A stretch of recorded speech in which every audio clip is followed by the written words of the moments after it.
Hello everyone, welcome to today's lecture. So today what we are going to do is we are going to discuss the topic of due diligence, investigation and forensic audit. Okay, so first as we go ahead, what we'll be doing is we'll be discussing the topic, we'll be discussing the details of the topic, and we'll discuss the questions of that particular topic. And over and above with that, if you have any of the question with respect to the topic, or if previous topic or whatever we have discussed in past, you can ask, and I suggest please ask. The reason because the more you will ask, the more you will understand about the topic. Or if you have a query with respect to the previous topic, no issues, please ask.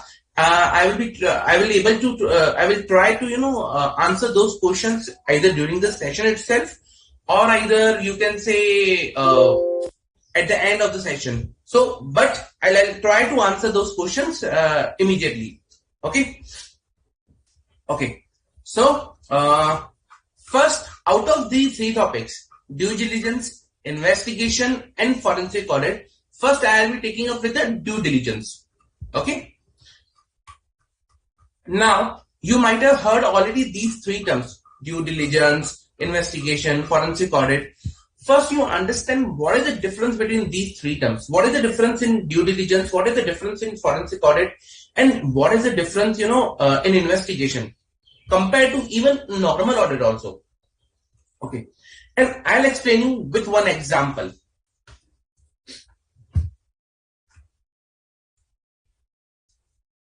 Let's say today, one of my friends came to me. Harshad, let's go. You are given an assignment of a due diligence. Now you need to perform a due diligence. What you will do? Okay. So I was given an assignment of a due diligence of a company. Let's say ABC Limited. So my friend asked me to do a due diligence.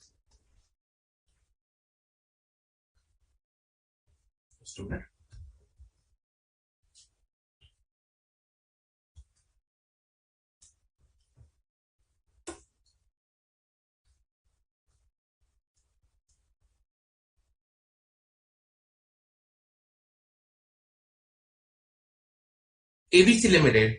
Okay. Now, during this process, now he asked me to do a due diligence of ABC Limited. Now, I cannot just directly go, okay, let's start the due diligence. Let's start the details of let's start the process. I cannot do that. There are again procedures. There are processes that we need to follow. Now, for that, what you need to do is first, what I will be doing is I will be doing something. I will be asking him some questions. Okay, before starting the engagement itself. Remember, we do whether we can accept the engagement or not. We will understand that, okay, what is the nature of the engagement? We'll do certain processes. I cannot just directly start a due diligence. If my friend says, okay, you need to do a due diligence, I cannot just start the due diligence. So, to understand what questions you need to ask to a person. Let's say, for example, your friend is coming. Please do the due diligence. Now, to start the due diligence, you need to ask him some questions. Now, to understand which questions you need to ask, you need to first understand this particular concept. Okay. Then only you'll come to know, okay, what type of questions I should ask to him. Fine.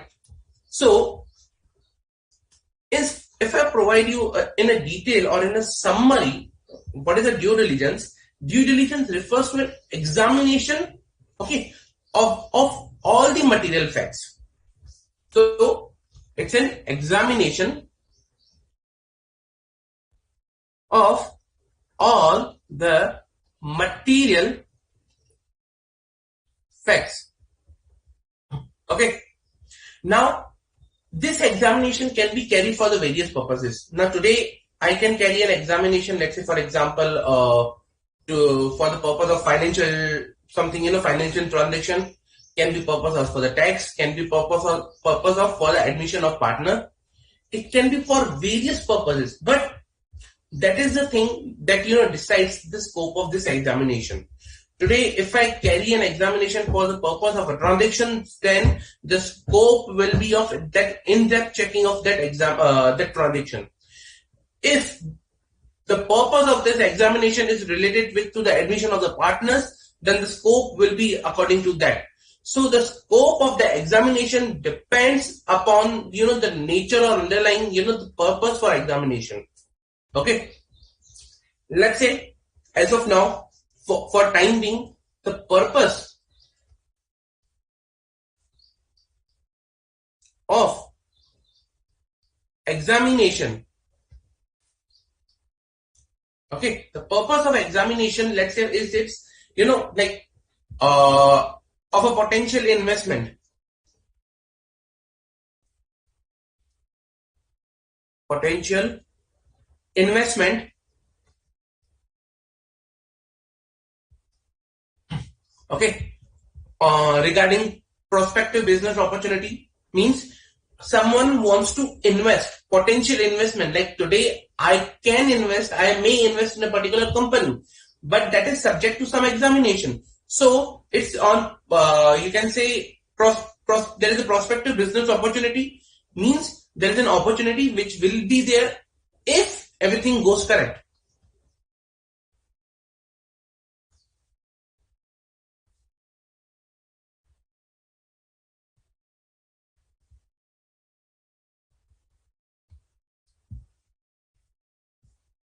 I hope I'm clear. Okay. Now, so that's the purpose of examination. Now I understood. Okay, let's say for example, potential investment or prospective business opportunity, like, okay, this is the purpose of examination. Now when I say examination of all material facts, the thing is, which material facts I'm talking about here is financial, non-financial, or some compliance related, which material facts. So the material facts I'm talking about here are both financial and non-financial, but again that are directly related with the purpose of examination. So material facts can be my financial and non-financial both.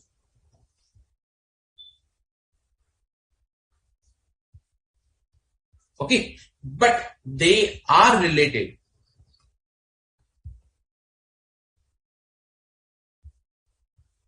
So they are directly related. Reason because the purpose of examination will also decide which material facts I am going to check. That's a due diligence, basically. Examination of all material facts. Clear? Okay.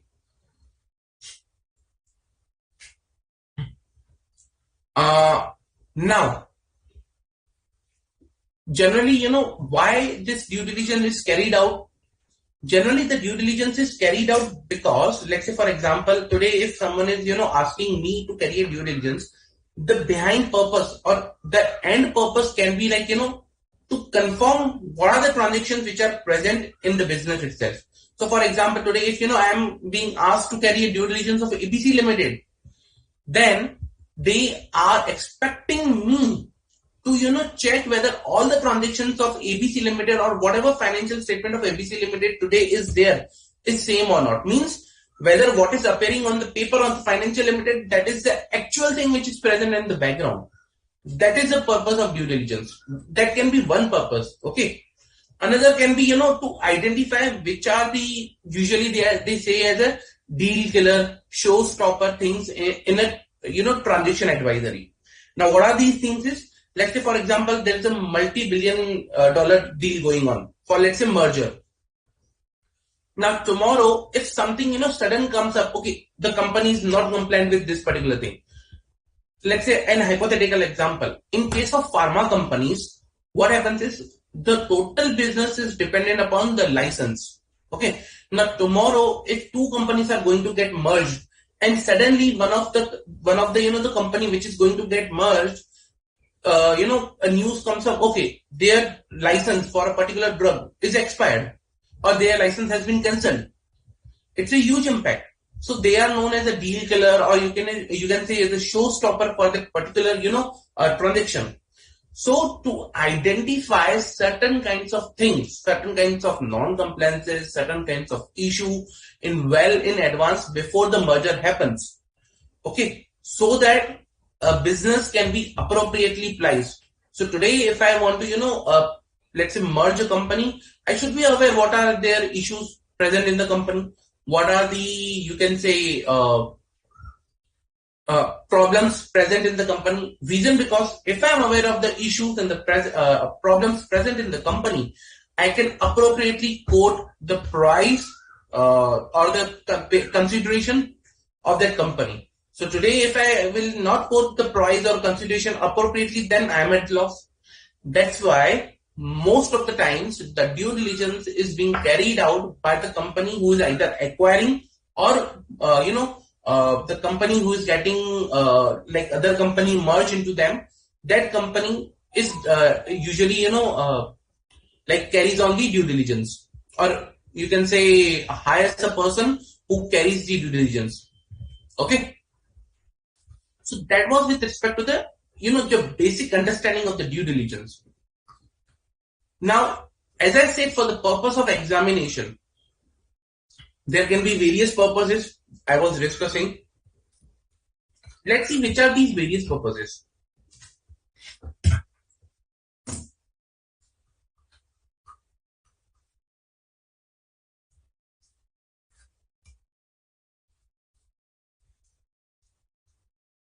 Okay, first it can be commercial,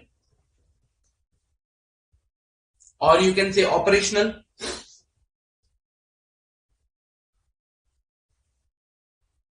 Then it can be financial. Then it can be tax related. Then it can be information systems.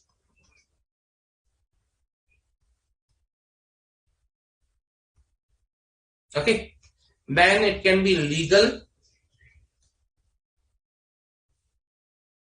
Then it can be environmental due diligence. These are all type of due diligence. Now, when I say, I'll explain in detail what are these.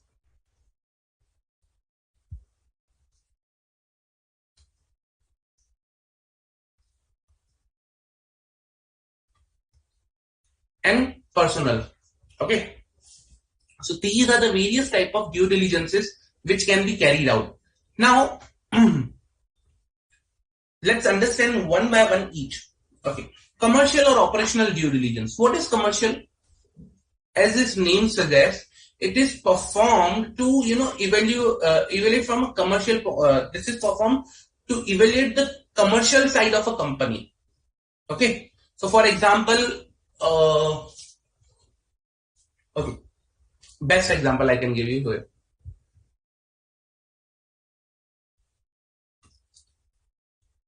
Let's say ABC Limited and DEF Limited.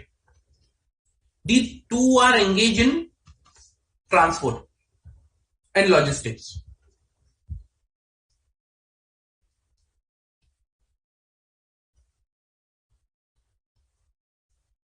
Okay. Now, ABC Limited caters to the west, whereas DEF Limited caters to the northern side of, let's say, India. Okay. Now, before doing a merger so that they can provide at a pan-India level, what they did is they performed a due diligence to understand how much of the north side business they are having. Okay, let's say from example, from all the transport and logistics, they hold 10% of the business. Okay, 10% of the total transaction which happens in the transport and logistics in the north side of India is market share is DEF market share is 10%, whereas in the west it is market share of ABC Limited is 25%. Here this was valued this was 25% was valued at, let's say, $1 billion, for hypothetical example, and here it was valued at $0.5 billion. Okay, so like this way they analyze, okay, how much of the operations they are having and what is the future synergy we are expecting by combining this. So when they will combine this both, they at least expect, okay, we will get $1.5 billion revenue for a year, and the market share will be approximately 35%. So that is a commercial evaluation. Now, when I say these are the commercials, and if I today need to verify this particular thing, okay, if I need to verify, because I cannot blindly rely upon a number, I need to verify that number, and that number is that 10% or this 10% or 0.5 billion. What I'll be doing is I will be carrying out a detailed due diligence, that will be commercial due diligence,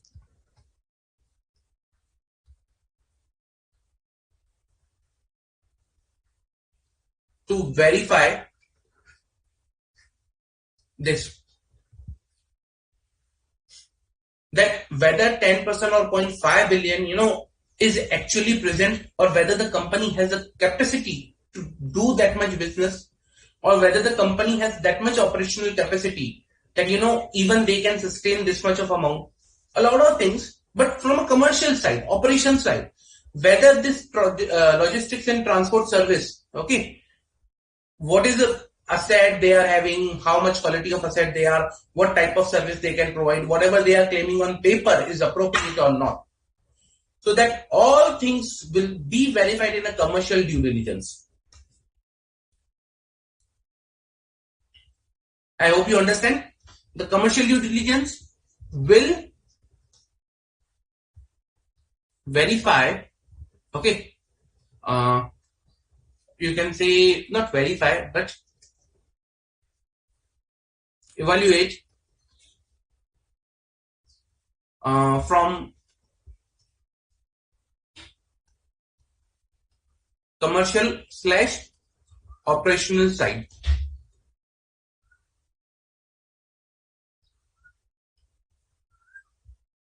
Okay, so that is something commercial or operational due diligence. Then comes the financial due diligence. That is the most, or you can say mostly happens for each and every merger transaction. Okay. Now, financial due diligence.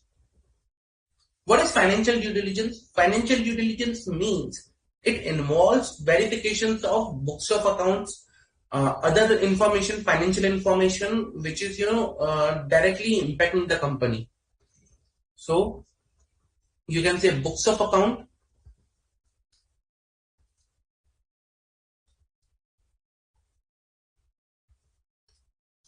/ financial information,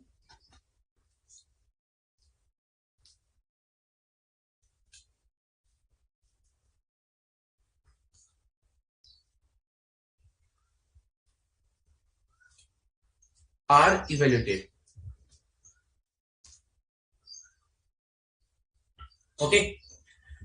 Here, financial information, books of accounts are evaluated. I will be discussing this financial due diligence in a while. Okay. Let us discuss the rest first. Okay. But this is related to the financial analysis of a company. It can be, you can say, we can do it because there is a transaction going on. We need to determine the transaction price of that merger. Okay. So that is, for that purpose, this diligence can be carried out. Tax due diligence. What is the tax due diligence? Tax due diligence, it's a separate, but at times it is also integral part of a finance due diligence. Now, in a tax due diligence, what is done is usually it is they analyze the tax effect of an transaction. Tax effect of an transaction means tax effect. You can say, like for example, let's say if two companies are getting merged, then what are the tax implications that will be there? Generally, what happens is, let's say for example, let's say if a company having losses, past losses, how those past losses will be get set off, or unabsorbed depreciation during the merger. So there are many questions. So how and what will be the treatment of those losses, depreciation, or what will be the treatment of the tax after the transaction? Okay, so those tax effects, to analyze those tax effects, a tax due diligence can be carried out. Okay, so a tax due diligence can be carried out just to understand that scope of the transaction. Understood? Any of the doubts, guys? Any doubts? No? Okay. Let me move ahead then. Information system due diligence. Now, what is information system due diligence? Simple. Like in tax, if we are looking at the tax data, in financial, if we are looking at financial data, same. Information system, we will be looking to the, you can say, IT systems of a company before entering into a transition with respect to that company. So here will be analysis of IT system of the company are evaluated.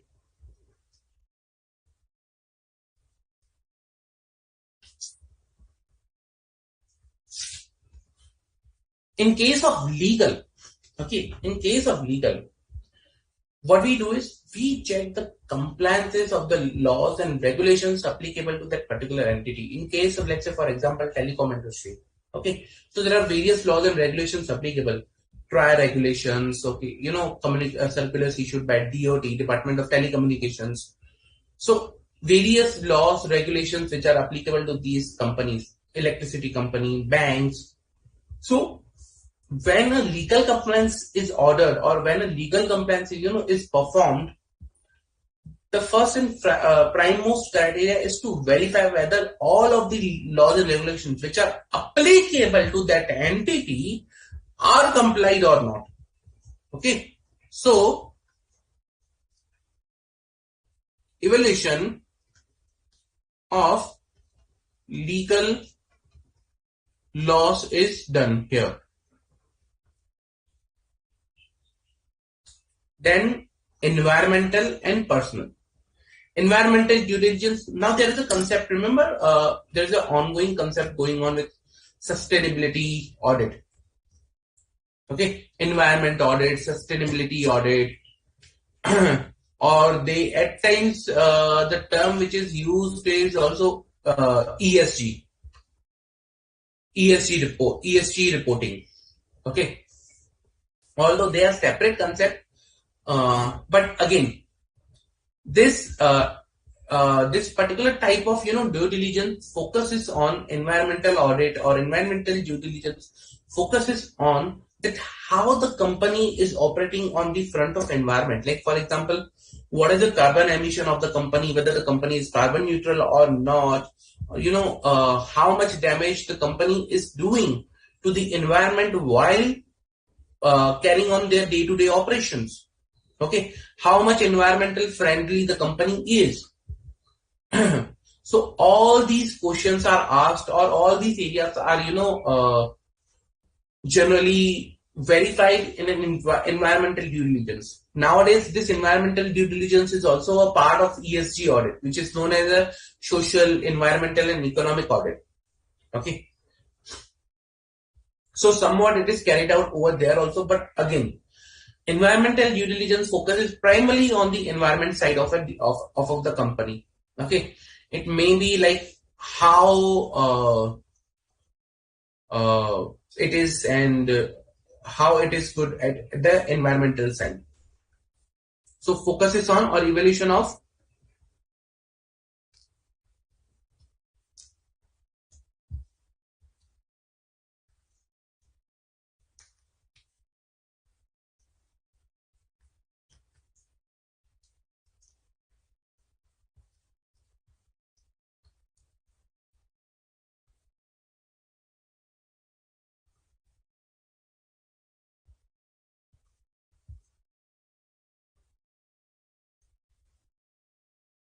okay. Now, with respect to environmental side, there is one more environmental audit which is being carried out. Okay, environmental due diligence which is carried out. That is workplace environmental due diligence.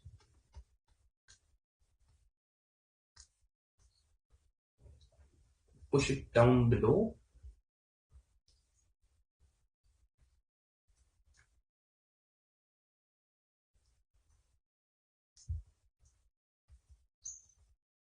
workplace environmental. Now, reason what is workplace environmental due diligence is, as I suggest, they analyze how the work culture of the company is. So, evaluation of work culture of corporate is analyzed. When I say work culture, it may include your policies, HR policies, working policies. Like for example, what is the working time? How is the leave policies of a company? What are the benefits and allowances that the company provides to their employees? What is the salary structure? So all those things you can say that is covered into the workplace environment. Number two, what is covered into the workplace environment is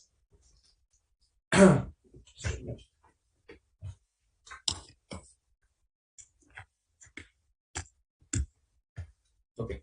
What is covered into the workplace environment is basically you can say how the whistleblower policies are, how if a complaint goes like ethical something issue, how those things are treated in a corporate, so or in a company. So you can say whistleblower. Then the third comes like how performance, development, career growth of employees are focused upon in a corporate. So career related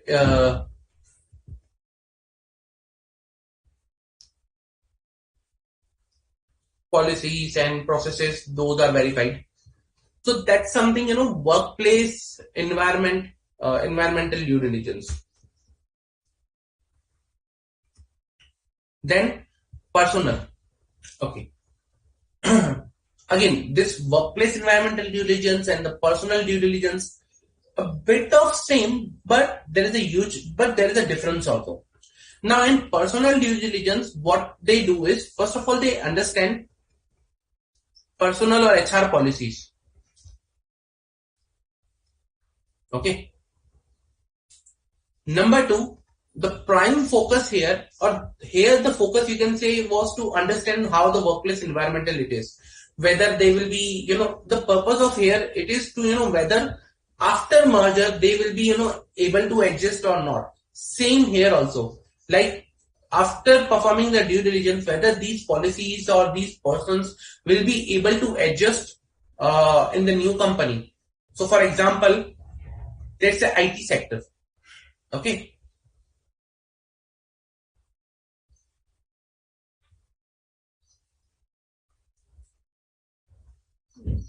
ABC Limited, DEF Limited. Both are IT companies. Now this company works in shift of, let's say 9 to 6 p.m., 9 a.m. to 6 p.m. This company has work from home. And moreover, the shift here starts from 10 a.m. to 7 p.m. Okay. Then this company has 21-day leave policy. This company was having work from home and hence they have only 11-day leave policy.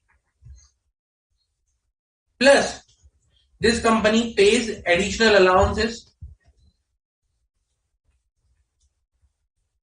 And this company, let's say, does not pay any additional allowance, no additional allowance.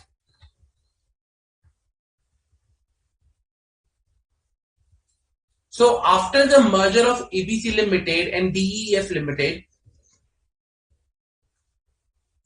which policy will be followed? And let's say for example, ABC Limited is the surviving one and their policies are followed. Then how these employees will shift to work in work from office, will shift to this early timing. Okay. Although they will be getting a good amount of leaves, but again, how they will shift here, whether they will be able to adjust or not able to adjust. So these are certain differences which we like between the two companies, certain one. But in actual scenario, the differences are huge. Okay, so they understand how these differences can be mitigated, how these differences can be, reduced. What should be the appropriate procedure to, streamline both of the companies and their employees. So all those things are discussed over here. All those things, for this purpose only, the due diligence is carried out, and after the due diligence, once the report is issued, they work upon the areas which are identified in the due diligence. That's the main purpose of the due diligence of these two type of due diligences, like workplace, environmental, and personal.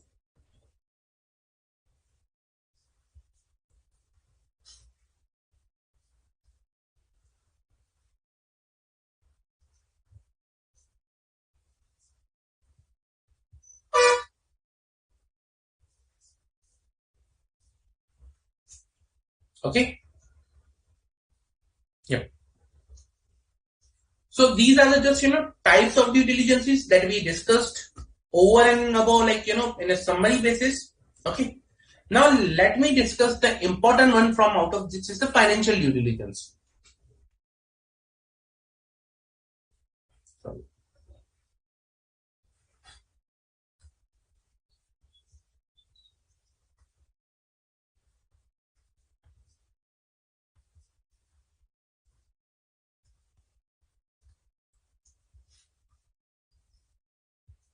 So what is financial due diligence? Finance, as we have already discussed, that financial due diligence is something when due diligence is being performed for the financials of the company, on the financials of the company. Now the subject matter over here is the financial data of the company, books of account, your financial statements, your transactions. Okay, that is something financial due diligence related with. Okay, as we understood, like this is with related to the financial data of the company. Okay. So what are the key areas? What will be the procedure that we will be following to carry out this particular due diligence? Now the procedure or the key areas that will be considered or will be carried out or will be evaluated during financial due diligence will be, like you can say, brief history and target of the company. So I'll write it here.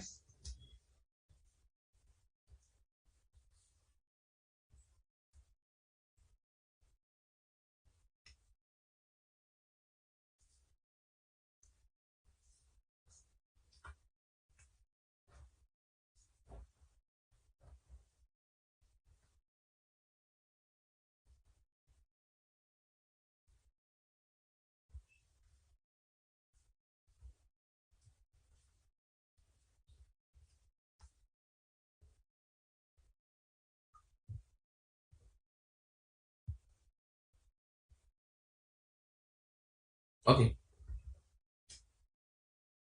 Financial due diligence. Now we will understand what are the areas that are considered while performing the financial due diligence. And again, these are not the only areas that are required to be verified. These are but some examples, or you can say a list, which is limited to but not exhaustive.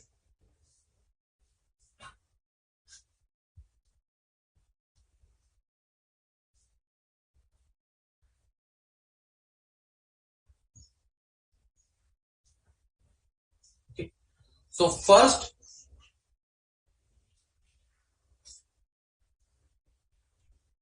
is a brief history that a person verifies.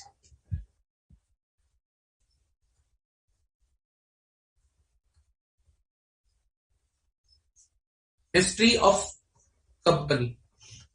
Okay, brief history. Second, what they verify is regarding the accounting policies.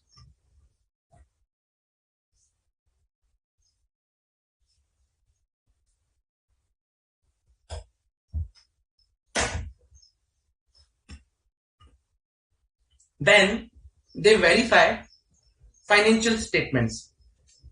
So the third area will be financial statements.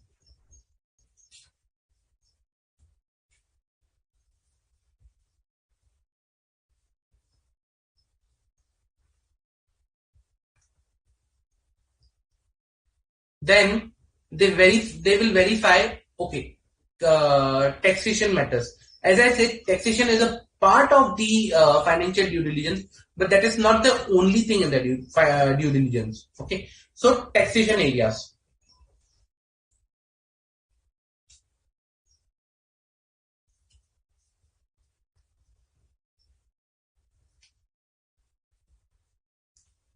Okay, then cash flow related.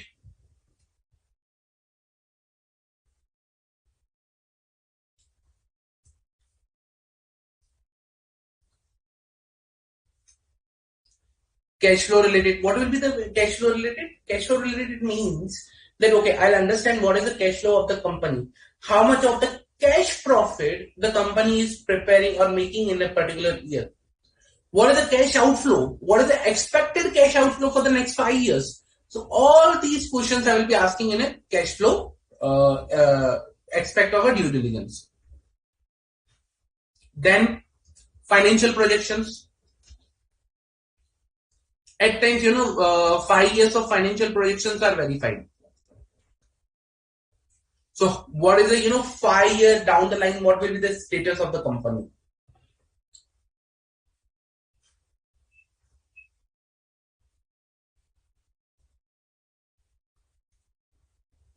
Then management and employees.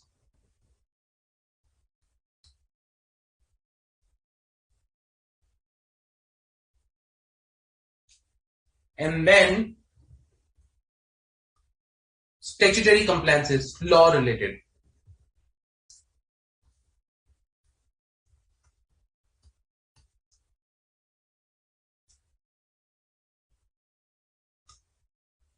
So these are certain areas which are verified in a compliance due diligence. Certain, not all. If you say there is any other area which is verified other than this, it can be. It can be, but again depends upon the underlying subject matter that we are verifying. So that is there. But as I said, a list that's not a exhaustive list, but some examples of the areas which are required to be referred into while we are performing due diligence. Okay, so this is, you can say, some example scope of a due diligence.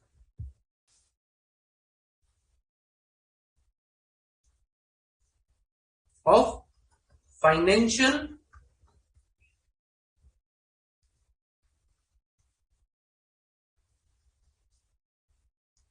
This is the scope of a financial due diligence. Now we'll understand each one by one in detail vision, because then only we will be able to understand what actually we verify in a particular due diligence. Okay, but before going to that, any doubt till now?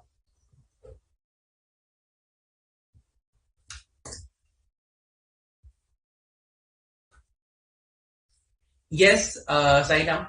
Environmental related, workplace environment related, and personal related, they are similar in nature, but they have a different targeting. Means what is the expected outcome? So there's a slight difference over there.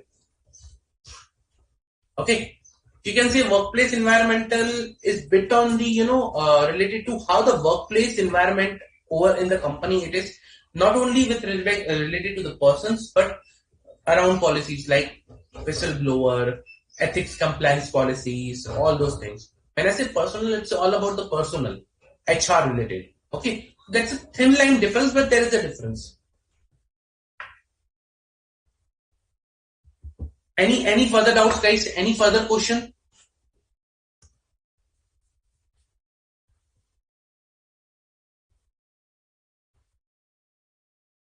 Any question, guys? See, guys, the more you will ask, again, I keep on saying this, but this is very important, is that you ask the question. Ask as much you can, irrespective of a silly doubt, doesn't matter reason, because the more you will ask, the more you will learn from this topic.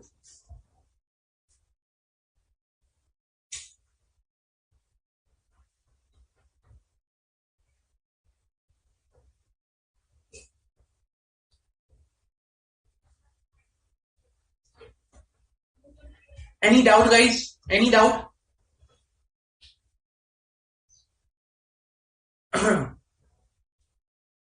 So, Sairam, financial due diligence we are going to discuss like in detail now, each area by area.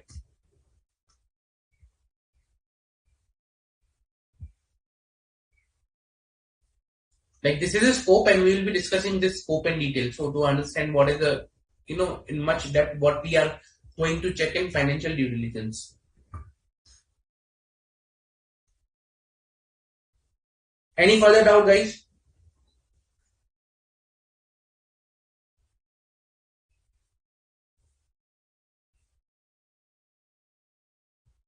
Okay, you can, as I said, you can also ask questions related to the previous topic also. Okay, that is something I will be taking care at the end of the lecture or before break or after break immediately. Sorry. Okay, but please ask. That is the thing I'll say only. Please ask. Okay, let me move ahead then.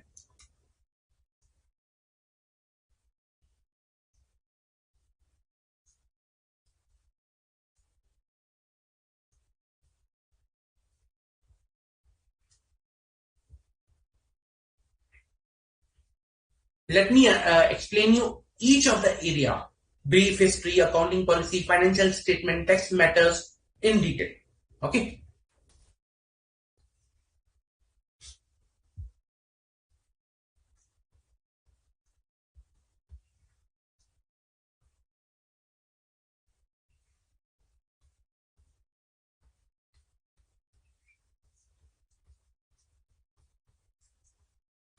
So guys, take the notes with me simultaneously. It's very important, you should maintain the notes. The more see, it is well said, or that if you write a thing, you will learn. You will be remembering that thing more compared to when you read. So whatever you will write, it gets stored somewhere in your mind, and you can easily recall. And when you will see those notes, okay. So what I used to do is during my tenure, when I was studying, I used to write as much as I can, so that once I write, I used to remember. Okay, last time when I was writing this particular topic, I wrote this thing, and this is the there. It's sort of a photo that comes into your mind that okay, what things I wrote last time. So if you write the notes with me, if you prepare these charts or the summary with me, then you will be able to remember the topic, and it will be very easy for you to revise the topic even before the exam immediately, because this is something you have written with your own handwriting. So you already know what you have written, just you are recalling that particular thing. Okay. So brief history of the company. Now what do we verify in brief history of the company? I want to like to understand from you guys. Okay, let's say you tell me what are the areas you will verify when I say okay, verify the history of the company or targeted company. What do you verify in brief history when I say? Come on, guys. Let's make this a bit of interactive. You tell me what things you will verify when we talk about brief history of the company.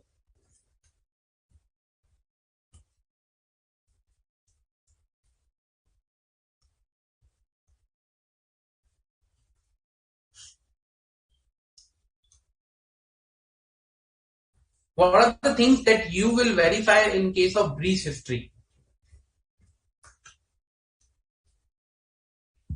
Come on, guys.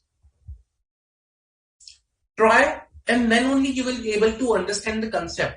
At least try, I'll suggest.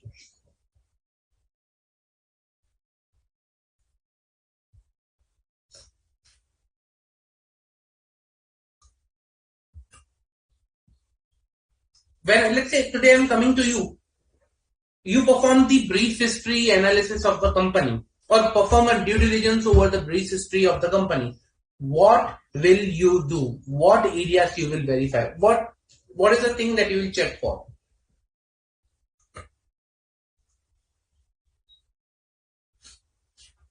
Correct. Absolutely correct. So, yes, Vidula, name, address, who are the members, object clause, MOA, AOA, business, etc. Absolutely correct. So, when I say a brief history of a company, okay, what we will be verifying is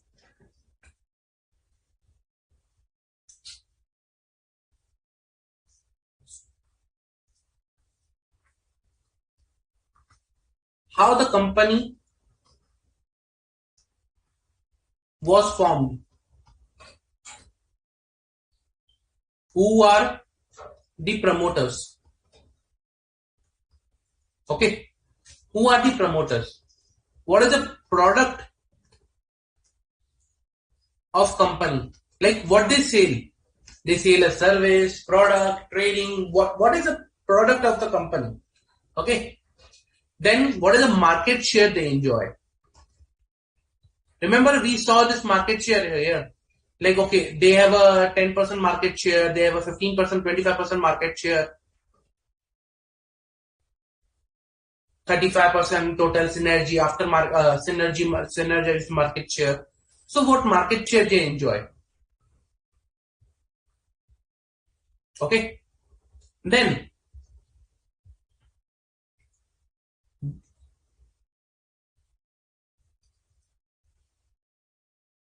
goodwill of company in market, okay, how much prominent the company is, what is the name that company has in the market, okay. Now again there will be sub questions in these particular, okay, when I say how the company was formed, so we can say like the main objective behind the company, for company formation, what was the objective of the company, like mission, vision, okay, of the company, because these are the some important statements or the purposes of the company which provides us, okay, where the company wants to go, okay. Then when I say promoters, uh, who are they, any issue with respect to promoters, like for example some of the financial fraud cases going on the one of the promoter or something like that, background check of promoters, okay. So we will verify about the promoters, in how many entities they are interested, what their holding is, so their holding percentage, or they whether they have any veto power, or or you can say decision making power. So all these things will be verified in a promoter side. When I say product of the company, first of all I'll see what is the nature of business, service or manufacturing or IT, bank. Once I identify what are the products the company deals into, then locations, okay, or you can say production facilities,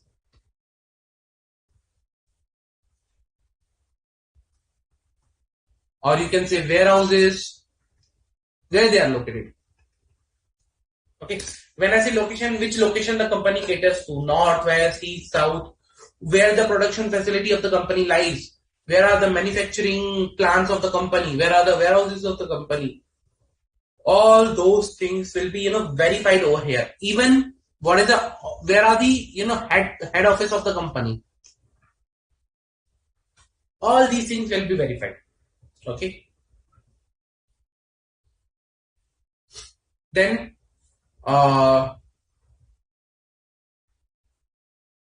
let's come to the market share.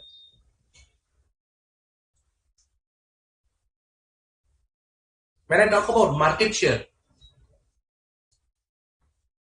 I'll ask the questions or I'll verify the areas, okay. long-term suppliers or prominent suppliers, plus prominent, you can say, customers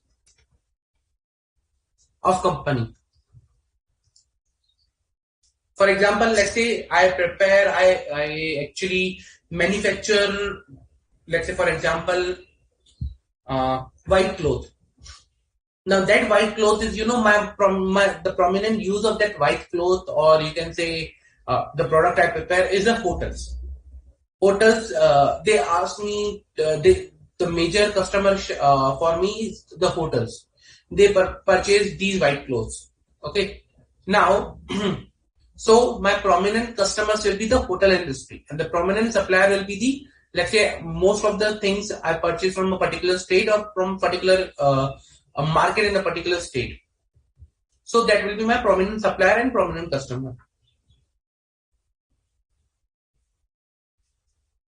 Then when I say market share, then product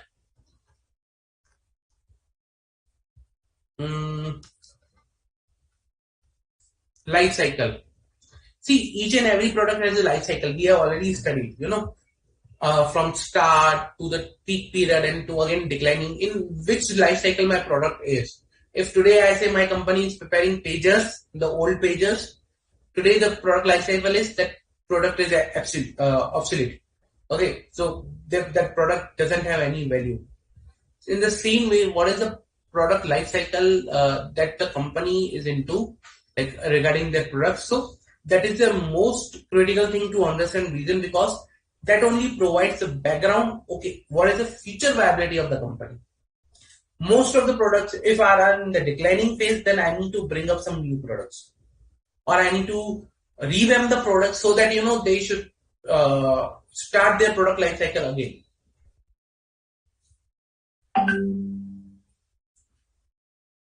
So that is regarding the product life cycle. Clear? Any doubt till now? Any doubt?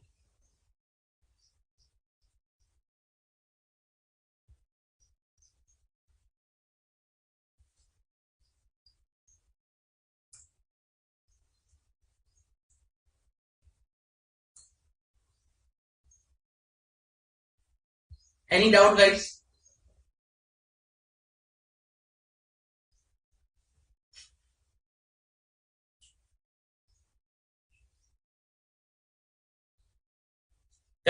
Correct, Sangram.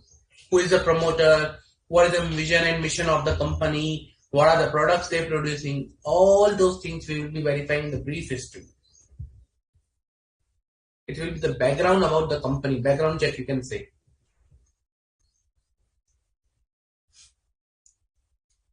Okay.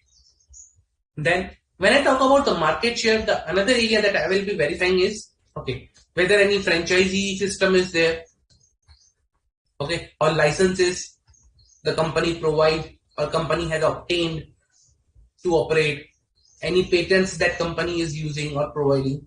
So all those things will be again in the market share. Then you can say presence in foreign jurisdiction,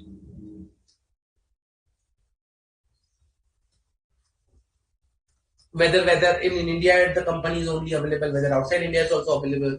So what is the jurisdiction of the company? Okay. Then comes the goodwill.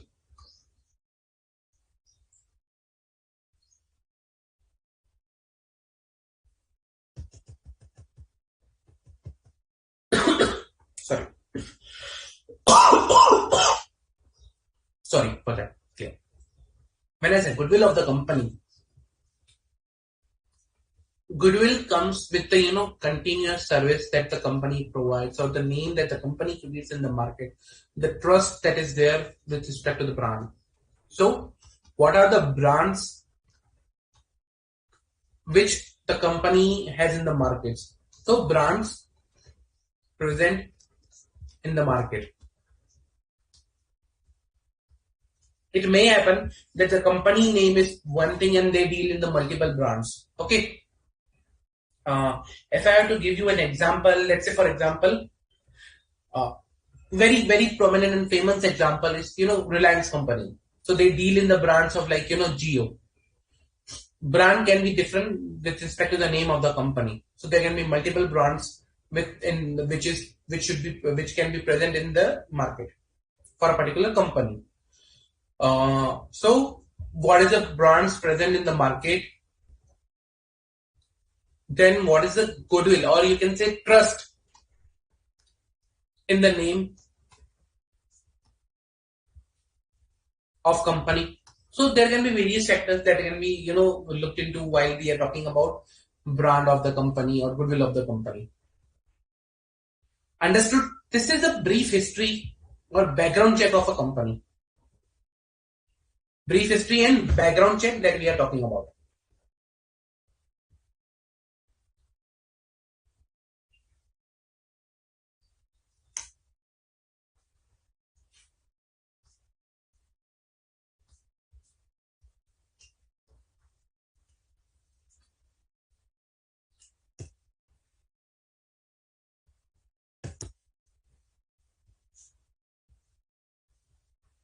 Each and everything is interrelated. Each and everything. Okay. Just reducing the size so that you can easily write it down and copy the notes. Clear? You can pause here, copy it down, and then later you can later on pause it here and copy the notes if you want. If you have missed out something, then you can continue again. Okay.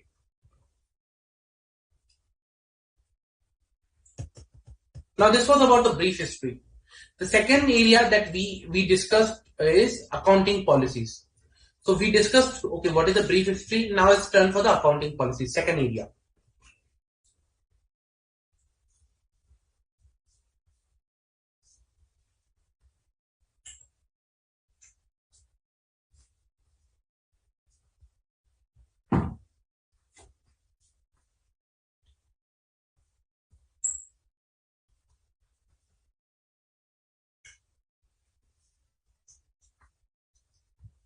Accounting policy.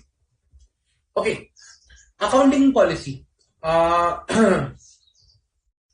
I say doing the due diligence of the accounting policy also, what should be the due diligence over here? What are the things that I will be, carrying out in the due diligence? Okay. So the due diligence will be, I will be looking into the things like what are the recent changes made in the accounting policies? Sorry, just a minute. Yeah. What are the changes that are made into the accounting policy of a company? Let's say, for example, if I have to say, okay, the company has changed the method of valuation for their inventory. The company has changed their depreciation methodology, or you can say there can be various examples with respect to the accounting policies. So the first question will be, what are the accounting policies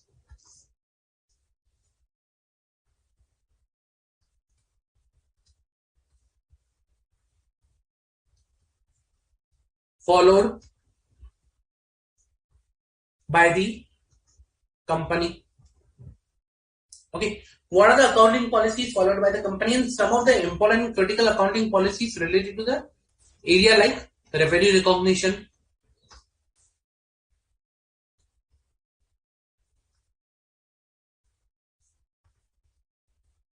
fixed asset, impairment,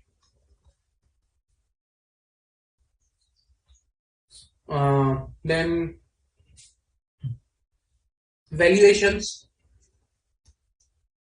Okay, so certain of the important and key criteria, key accounting policies are these one, and how the company and what policy company is following in this. Okay, so what are the accounting policies that company follows? Number two,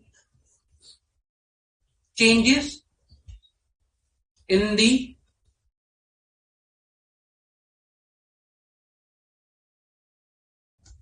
last 3 years or 5 years,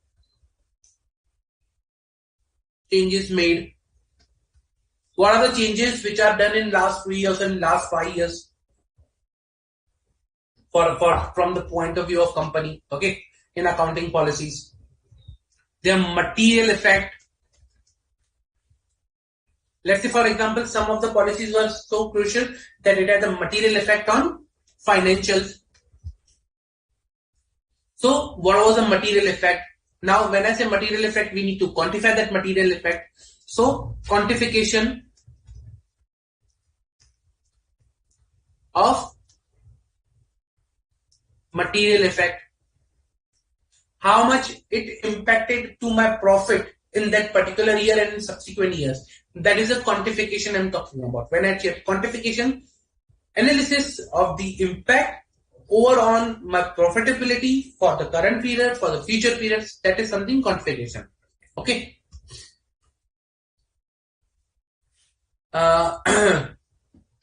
Then you can say comparison with the industry policies.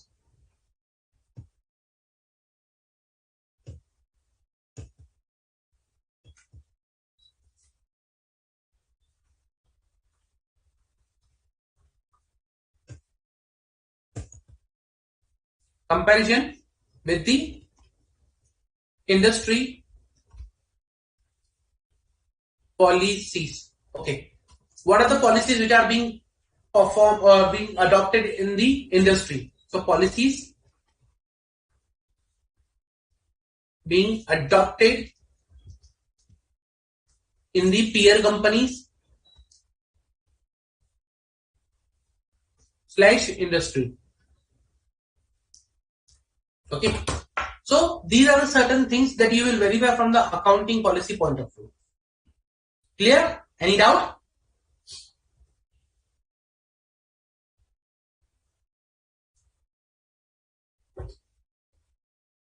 Okay.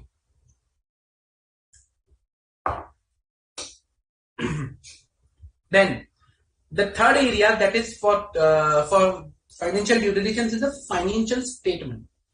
Very crucial, very important.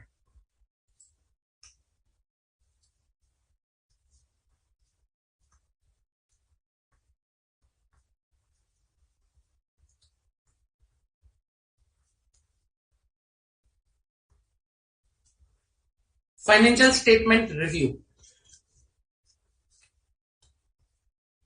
Okay, financial statement review. What I will be doing in the financial statement review? Obviously, I will analyze the financial statement, but with what respect I will check the financial statement? What are the areas I will check in the financial statement? Now, you guys will tell me what are the areas that you will review when I'm talking about financial statement review. What is the thing that you will do? Let's say this is the financial statement of the company. Review it from the point of due diligence. What you will review? Come on, guys. Now you tell me what areas or what things you will review when I say review the financial statements. What thing or what of the areas that you will review with respect to the financial statement of the company?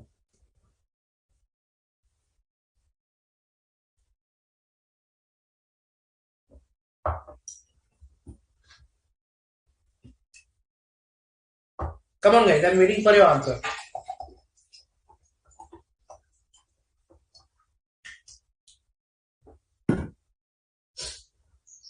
I'm waiting for your answer. Like, you tell me what are the areas that you will review. Let's say today I'm giving you a financial statement of a company. This is a financial statement of the company. You review it. What you will review?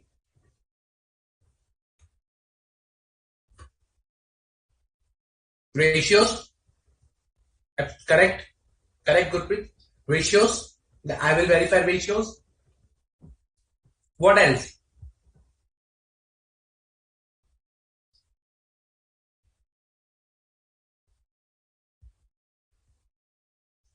What else, guys?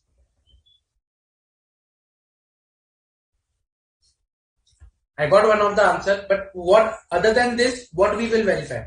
When I'm reviewing the financial statement, what thing I will verify? Correct? Correct, Vidula? I will verify assets, I will verify the liabilities. Contingent liabilities, very important area. Amount of and aging of debtors, creditors, litigation, dispute with regulatory authorities. All these areas I will be verifying. Absolutely correct. So,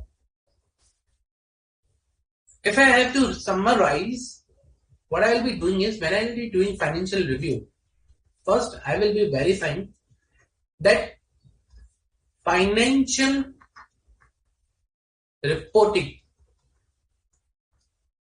framework. I will be verifying which FRF is applicable. First of all, when I say FRF means accounting standards, Ind AS. If it is a banking, then whether banking regulations for a bank or electricity company, like different things are there. What is the FRF which is applicable to the company? Number two, whether the company has followed applicable financial reporting framework, FRF, whether the company has followed the applicable FRF or not. Then once I'm satisfied, okay, the company was supposed to follow NDS and they have followed the NDS, or the company was supposed to report as per the Schedule 3, they have reported as per the Schedule 3. I'm satisfied now. Okay. Now, the second thing I will be doing, I will be verifying is whether with respect to the financial figures. What I will be verifying? Assets, liabilities,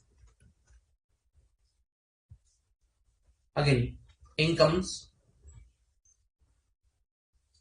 expenditures. So whatever the asset, liability, income, expenditure, and other financial information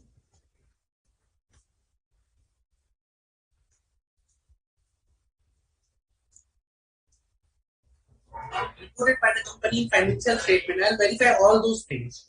What are the asset, liability, how they are valued, income, expenditure, then other financial information means related party transactions, valuation of employee benefits, then let's say some information regarding the merger, aging of debtors. So those are the other financial information. I'll verify all those other financial information of the company.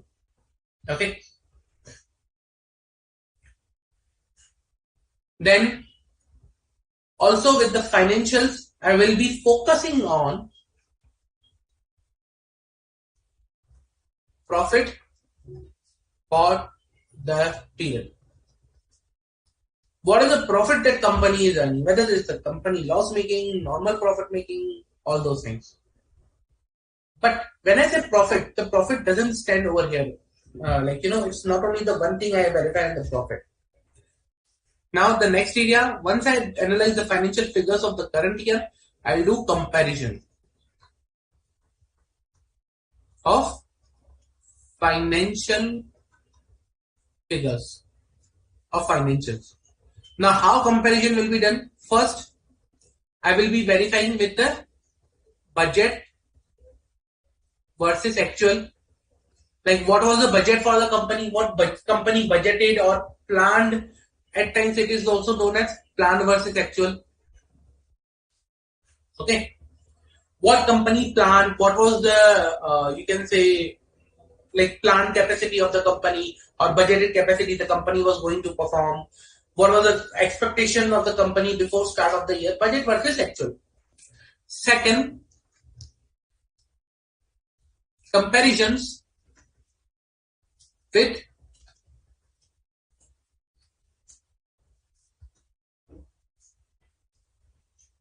peer companies. Comparison with industries,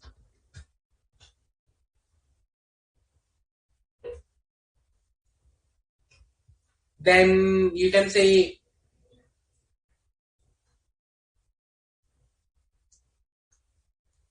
year on year comparison. Okay, all those things you will be doing and verifying. Okay, so financial figures, you will verify the financial figures, you will see the reporting framework. Okay, then you will see you will compare those financials with other companies, with budget versus actual, and all those areas. Now there are certain critical areas that you will also see.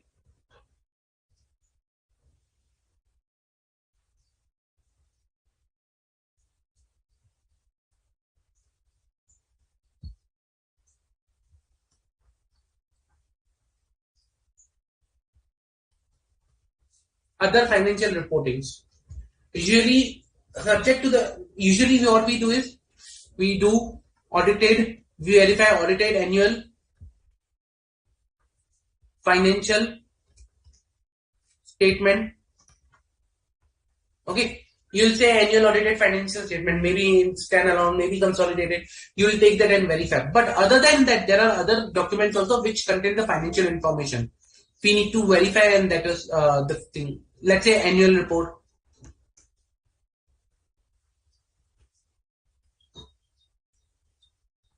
quarterly financial results. You can say financial statement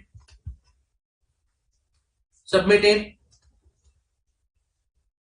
as a part of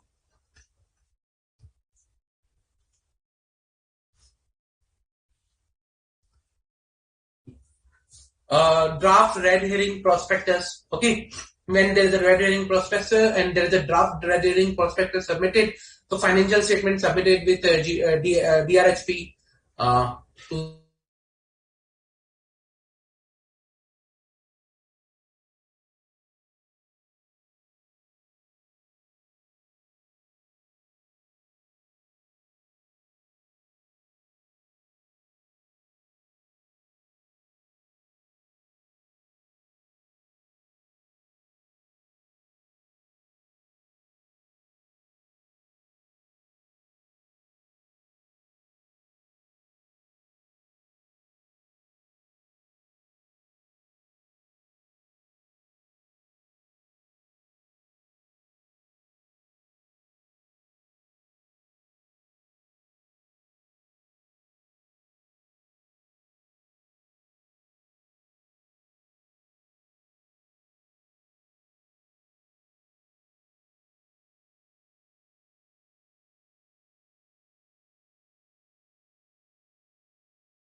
Okay,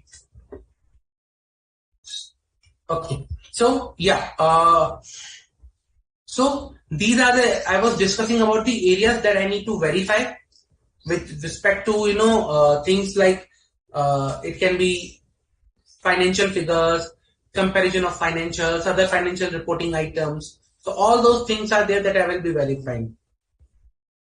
Okay. Other financial reporting, audited annual financial statement, annual report, quarterly financial results, financial statement submitted as a part of DRHP. So all these things are very, very fine. Clear till now? Any doubt with respect to these? Any doubt?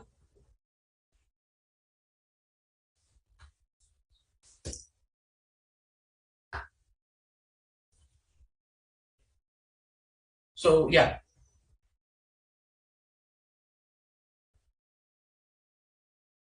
sure, Sainam.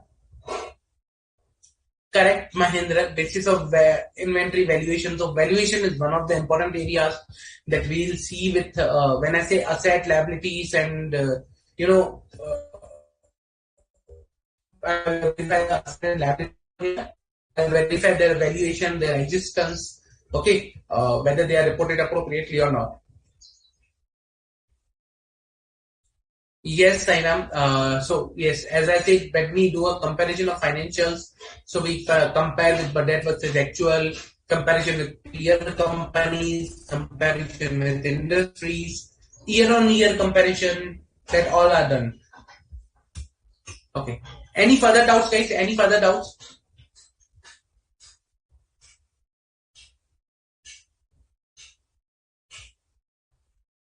Any doubts, guys? Till now?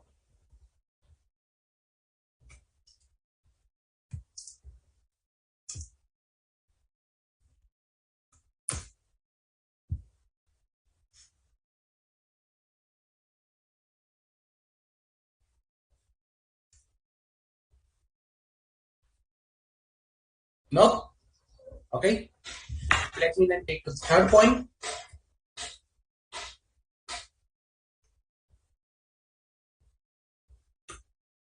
Okay. After the financial review, what we'll be doing is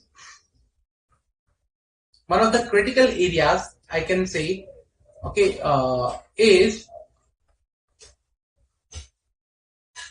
with respect to verification of this is part of the financial review somewhere, but again you can consider it as a separate one.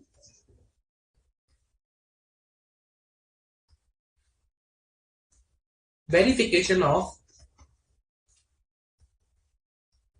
hidden liabilities.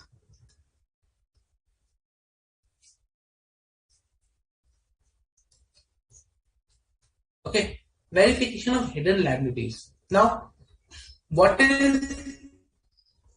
what you will verify in hidden liabilities is you will see, okay, whether the company has given any commitments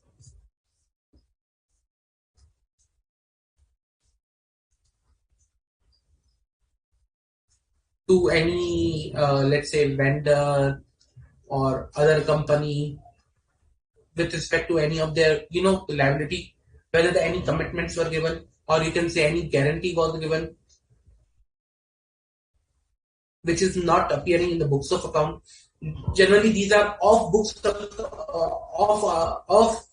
books items which are generally not reported.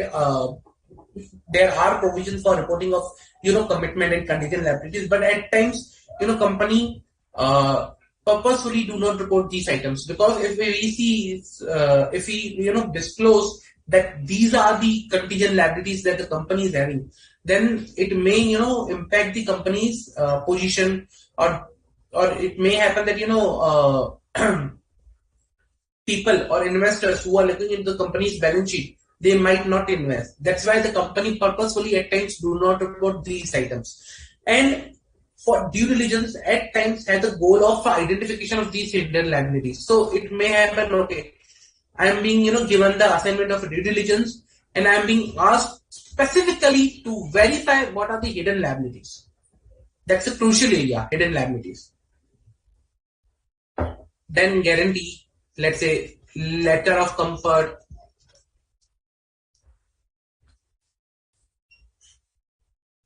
then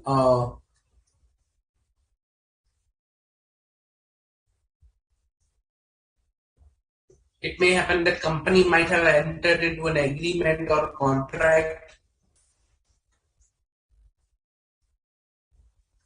to indemnify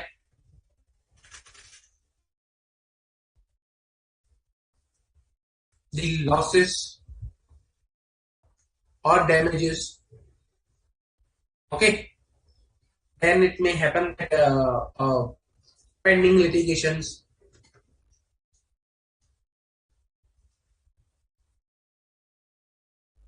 Then it may happen that tax liabilities are there.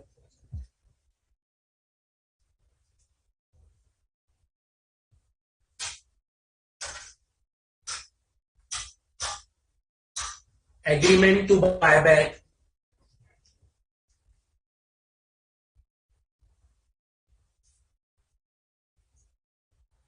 Then you can say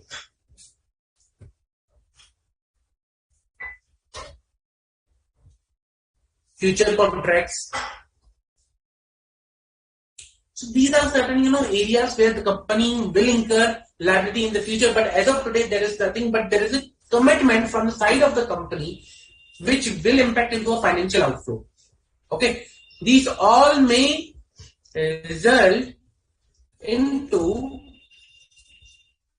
potential financial outflow. Okay, this can all result into a potential financial outflow. That is something not good. Today, I might not be aware that in future I need to pay 100 cr of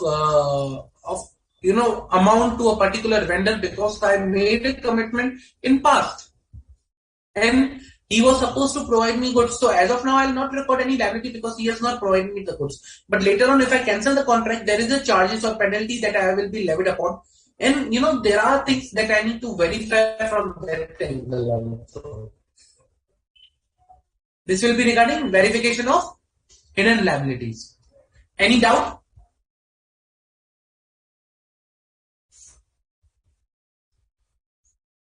Absolutely correct, Vidula. Warranties given to customers for the product that is sold.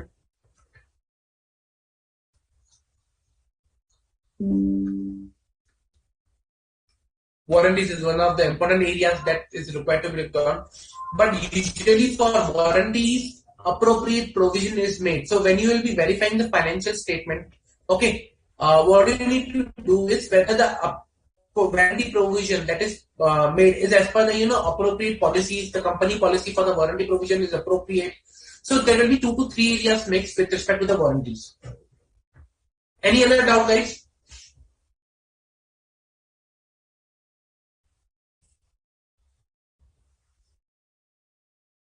No?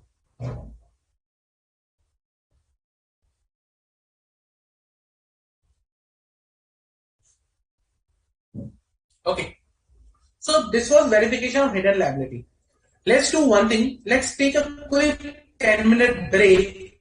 Then what we'll do is, after this, we will verify the rest of the areas: taxation, cash flow, financial projection, management and employees, and statutory compliance. We'll verify, we'll understand what are the things that we need to check in these areas, and then we'll go to how the due diligence process, what is the actual procedure for the due diligence, what are the things that has been, how to conduct due diligence, pre-due diligence phase, the actual due diligence phase, and the post and closing of the process, and how the reporting is done. Okay, let's take a quick 10-minute break over and then we'll continue.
Hello everyone, welcome back. Okay, so let's continue the topic. Now see, we were discussing about financial statement review, hidden liabilities. Now I'll discuss about the other areas of a financial due diligence. Now what are those other areas I'm talking about? First, taxation related. These are the pretty simple, nothing difficult over here.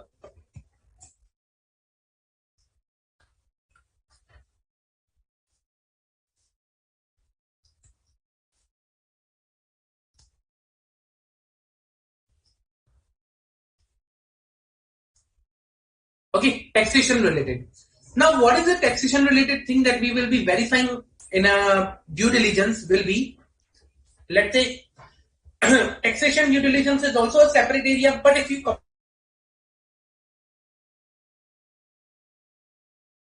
due diligence, you verify the compliance with the tax laws. You ensure that the compliance with the tax laws is being done. Okay, so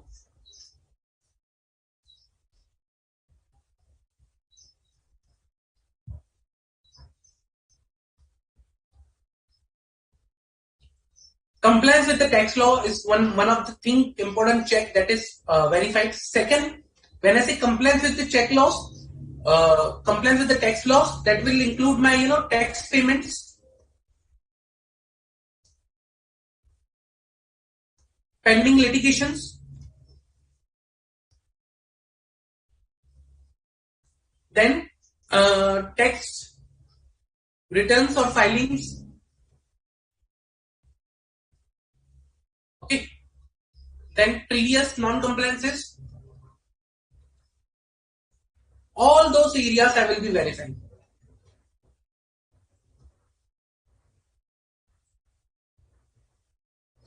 Then when I will do a taxation due diligence, I will also see tax implication on you can say underlying transaction, or like for which we are getting the due diligence done. So tax implication on transaction. So what will be the impact on transaction? Like let's say for example, if we are going for a merger, what will be the impact of tax over the merger?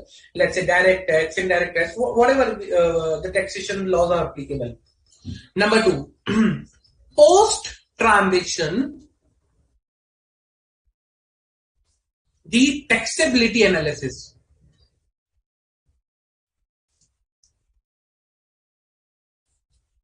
After the merger, what will be the taxation position or taxability for a particular merged company?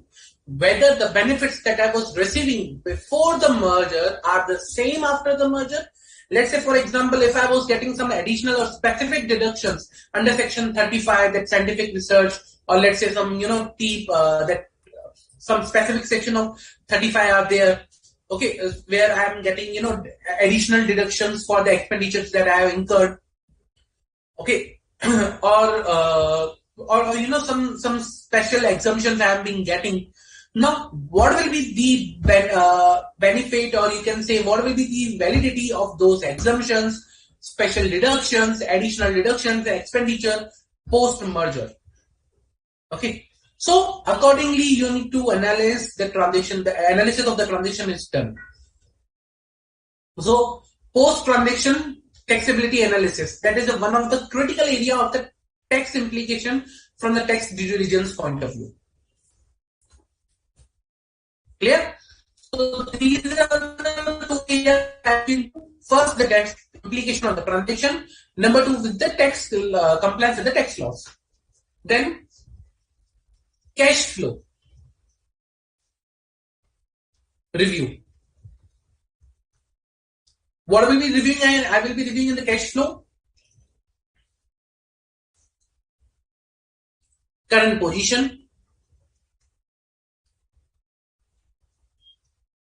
What is the current position of the cash flow?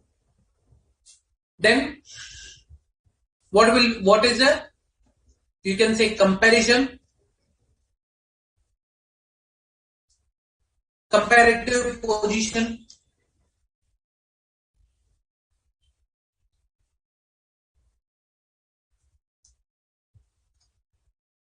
and the third will be my upcoming position, or you can say future position of the cash flow. That is prediction that I am going to do. So the prediction of the future cash flow. Let's say, for example, today I am earning this much of cash flow. What is the future cash flow? What is the amount that I am going to have in the future? Okay, that is the future cash flow that I'm talking about. Usually I say it, upcoming cash flow or coming cash flow, or you can say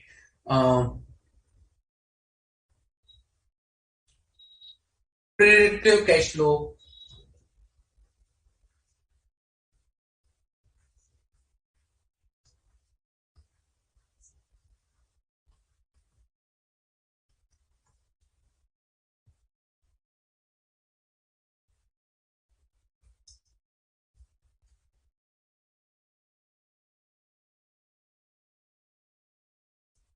Now when I say current position, I will verify what is the cash inflow, outflow.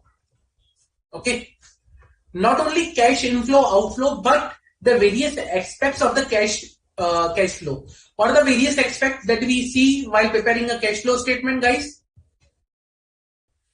Cash flow from operational activities, cash flow from investing activities, and cash flow from financing activities. So for the current cash flow, outflow, inflow, we'll see all the three aspects: operational, investing, and financing. Even when we say comparative, what we will be doing is, let's say today I have a cash flow, good cash flow, let's say for example, 2 lakh rupees. So over the year, there is a additional cash inflow of 2 lakh rupees. For example, at the year end, I have an additional cash inflow of rupees, let's say 2 lakh, only from operational activity. It may happen, okay, let's say make it 20 lakh. You will say this is good. 20 lakh cash inflow, operational activities, that is a good amount. That is the cash I'm talking about, that during the year I will see. But when I do a comparative, last year it was, let's say, rupees 40 lakhs. Industry average, it was rupees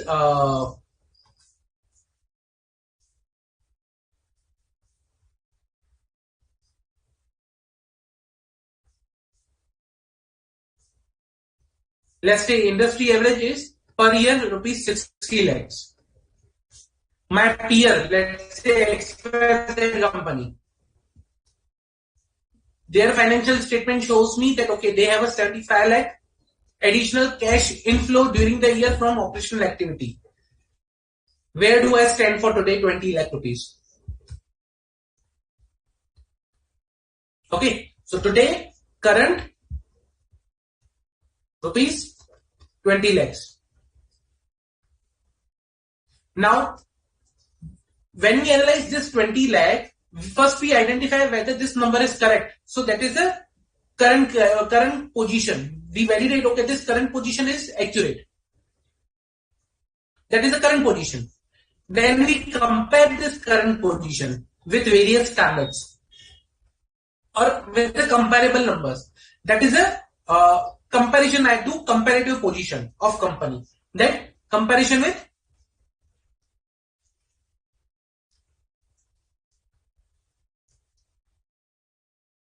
various other information. I'll compare the numbers. Once I'll compare, okay, I say fine, today is 20 lakh, not good. What is the future I'm expecting? industry wise, XY limited. So let's say it says that for the next, apologies, for the next year, the expected amount will be, let's say 80 lakhs projection next year. And again, this 20 year, this doesn't matter for the last year which we have. Industry average will remain same at the 65 lakh rupees. This is estimated numbers. This will be, let's say, again, so there that will be, that is internal estimate for that company, so we will not be having usually easily available. So we are saying next year my company will earn a cash flow of rupees 80 lakhs against the industry average that is estimated as 65 lakh. Okay, so from 20 to 80 lakhs. That's a comparison that is done. Okay, but that is to the next year also. Means projected cash flow. What will be the projected cash flow for a company? So I'll verify the projections also.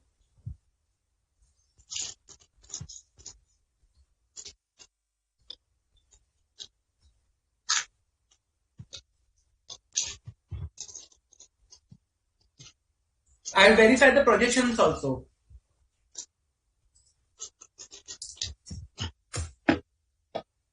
Okay. So yeah, once I'll verify the projections, I'll make sure, okay, in future also, that is the projections which are there, that appears to be viable and appropriate. But in any case, yeah, in any case, it should not be चल रहा है रचना madam भी तो कहती है ना, तो वो राघव संभाल लेना,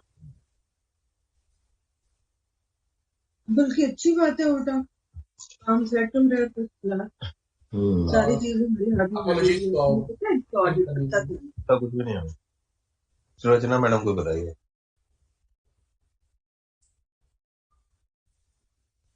Yeah. Okay.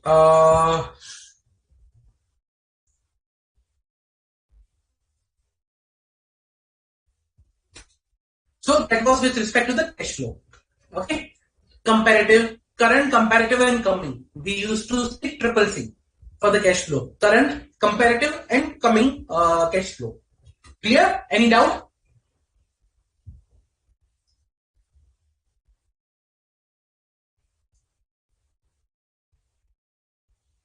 Okay. Good. Then after cash flow, what is the area that we will be verifying is financial projections. Pretty much easy. Financial projections. See, now when I say coming, future related, or projections, remember one thing. As a part of the due diligence, when you are required to verify the future thing, always remember that you cannot verify with with the accuracy with the future projections. Today, I cannot say that in next 10 years the company will earn this much cash flow. Today, I can I can say the estimates are correct, the assumptions appears to be correct, but I cannot guarantee that amount. If I today say that in next 10 years company will earn 100 CR, that is not appropriate. Reason because I cannot comment, or I cannot give an accurate number. I can only just comment upon the assumptions or the estimates through which that amount is derived. So always remember for that particular projections areas that it is not possible to give accuracy of a particular project future number, but it is possible that you give or verify that the assumptions that are used are appropriate.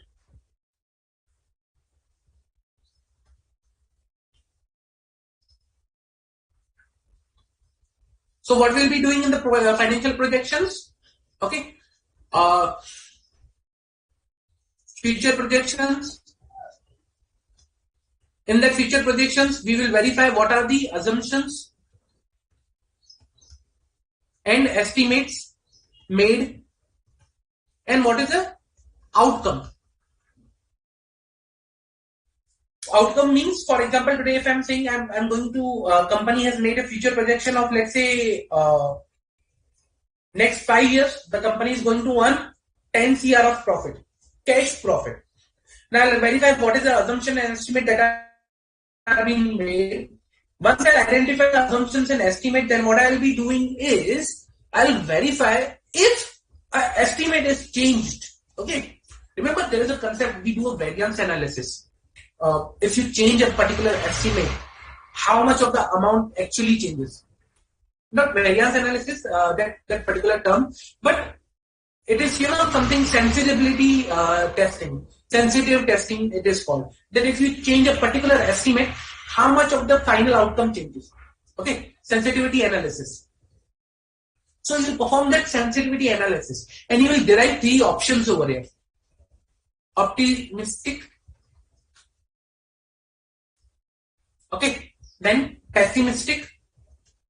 Now why this option is, reason because what is the and most likely, why this option, reason because you will identify 3 probabilities: best case scenario, worst case scenario, and average. Okay, best case scenario, everything goes good, company will earn 10 CR. Worst case scenario, if something goes bad, company will go into liquidation. And average scenario, okay, if everything, turns out to be average, the company may earn 2 CR of profit. So you will identify 3 scenarios as worst and average. And on the basis of that, you will perform a sensitivity analysis.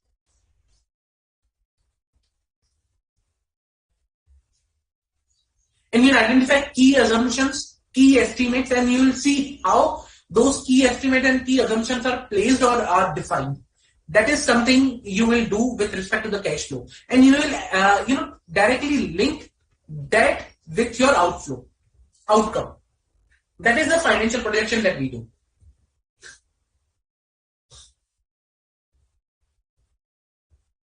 Clear? Then, management and employee related.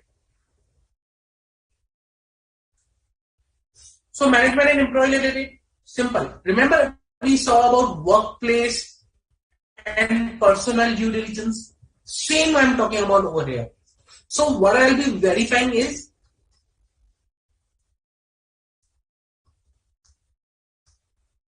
policies, HR policies, okay. Then workplace environment,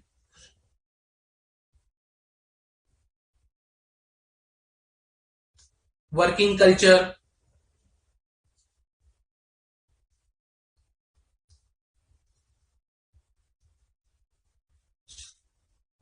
then resource,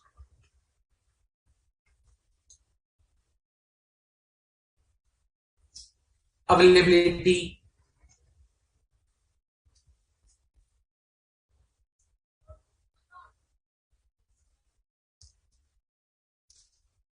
/ resource planning. See, resource planning or resource availability is one of the key areas. I'll tell you why. Reason because, let's say if 2 companies are merging today, okay?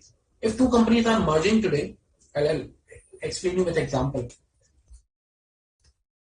ABC, DEF, both are IT companies. Software developers, let's say. Okay. Now for a particular, let's say Python division.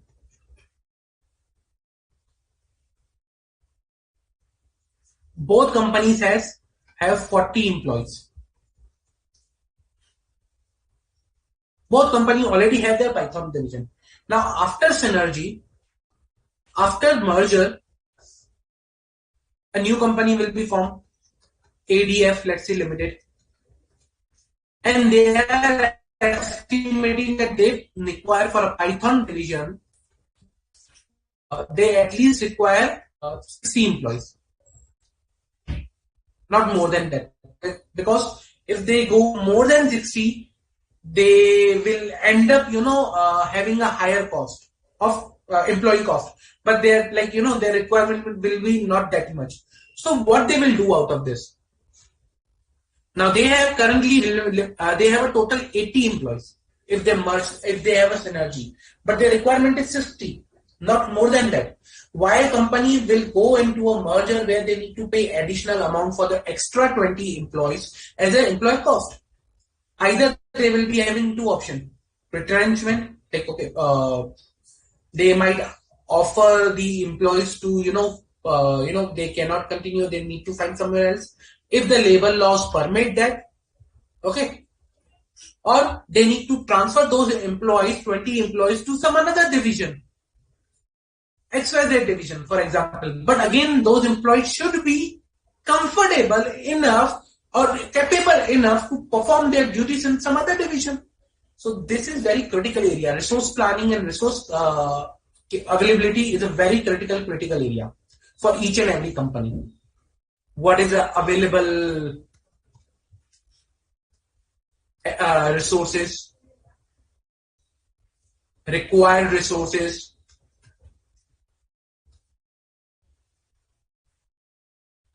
how planning and shifting should be performed. So all these are the critical areas of resource planning and resource availability, which is looked into the due diligence. Due diligence is not only about financial, but it's also about your biggest asset for the IT companies, for companies who are in the service industry. Because in companies which are in the service industry, their biggest asset is a manpower, their resource, human resource.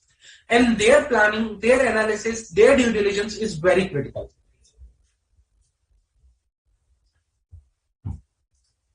Okay, that is something employee and management.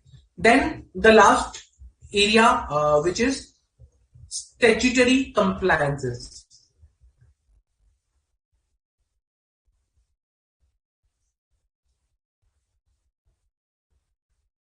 Statutory compliance due diligence. What we say in statutory compliance is we verify applicable laws and regulations, and then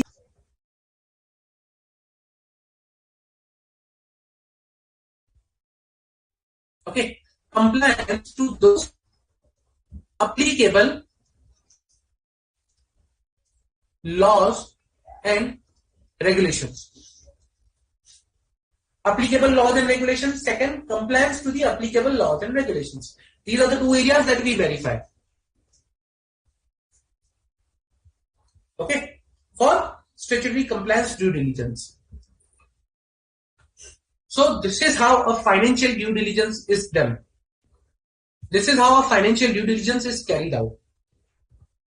Any doubt till now, guys? These were the expect. See, this is a scope, not limited. This is not an exhaustive scope, but here are some items, but not limited to other items also.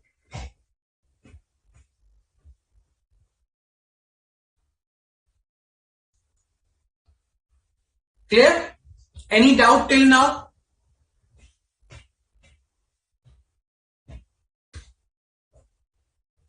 Any doubt, guys?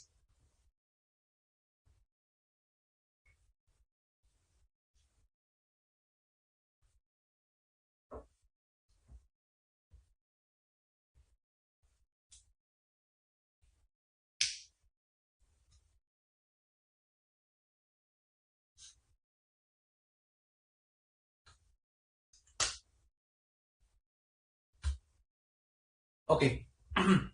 Let's deal with one question. Okay. Let's take up one question.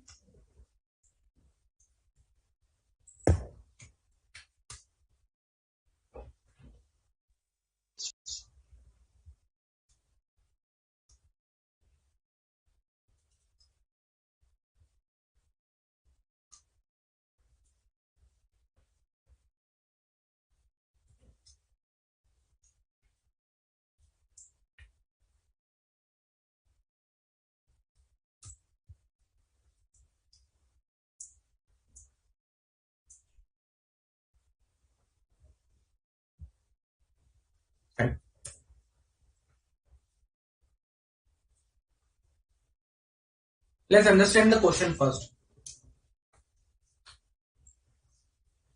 ABC and Chartered Accountant firm was appointed for conducting the financial due diligence of ABC Limited by DEF Limited. DEF Limited was planning to acquire ABC Limited for the purpose of horizontal expansion. ABC Limited was engaged in manufacturing of SUVs for Indian market.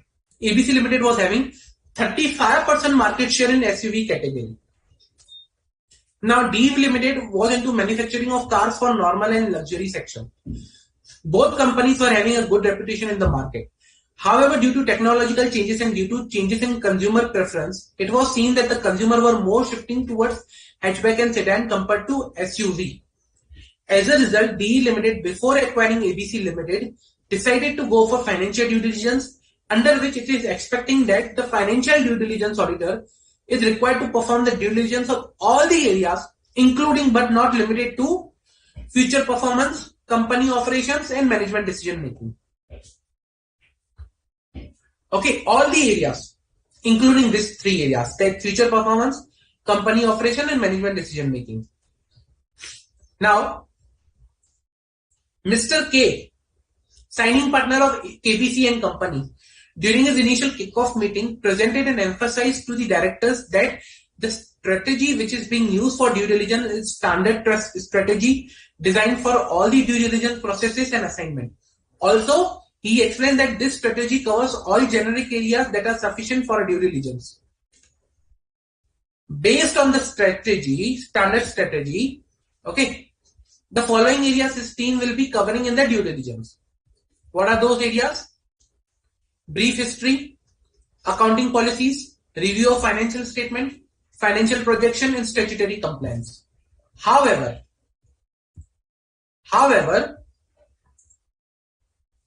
the directors of DEF company were also insisting to cover the following areas: cash flows, taxation, management, and employees. However, the signing partner denied to include the same, as these cannot be part of due diligence because these are not covered in generic areas which are part of standard strategy. Moreover, Mr. K also explained that while conducting the due diligence, the team will predict that the fraud has occurred in the company, and this will help the team to be alert to even small details. Now there are questions you need to answer. Number one, you as a part of due diligence team kindly clear things which areas can be covered into due diligence. Which all areas can be covered into due diligence? So, just a minute.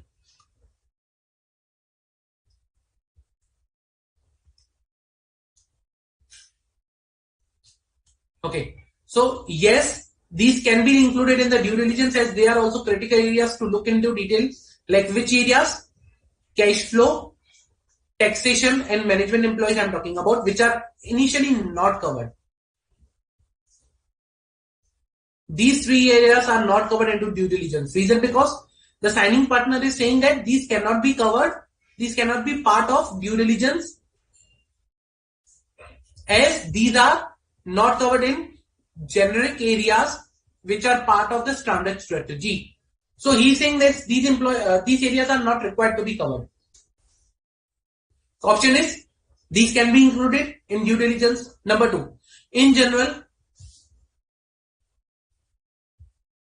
cash flow cannot be included in the due diligence as it's a responsibility of the management, and due diligence auditor should not comment on areas where management is responsible.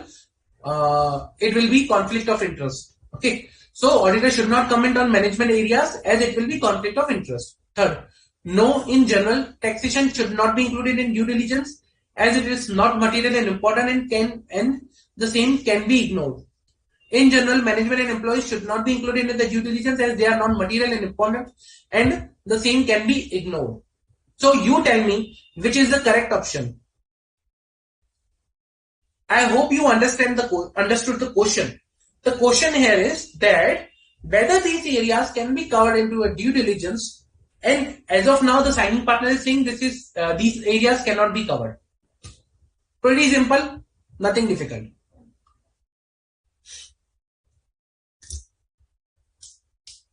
Come on guys.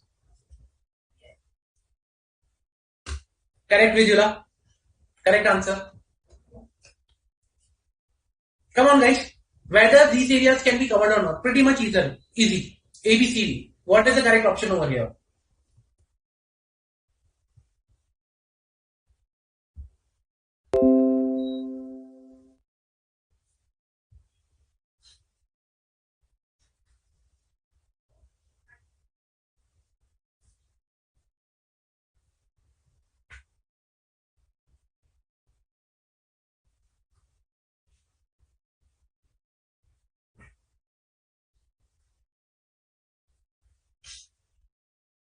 Come on guys, I'm waiting for your answer.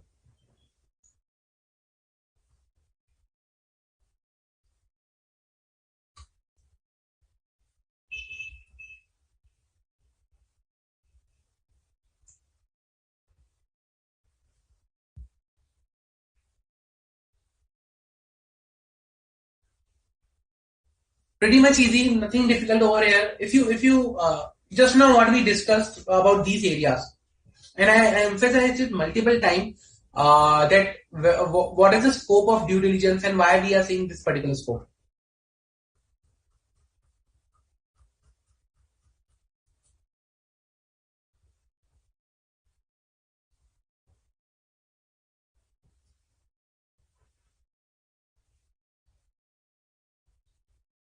So the underlying question here is whether these areas can be covered or not covered. Simple.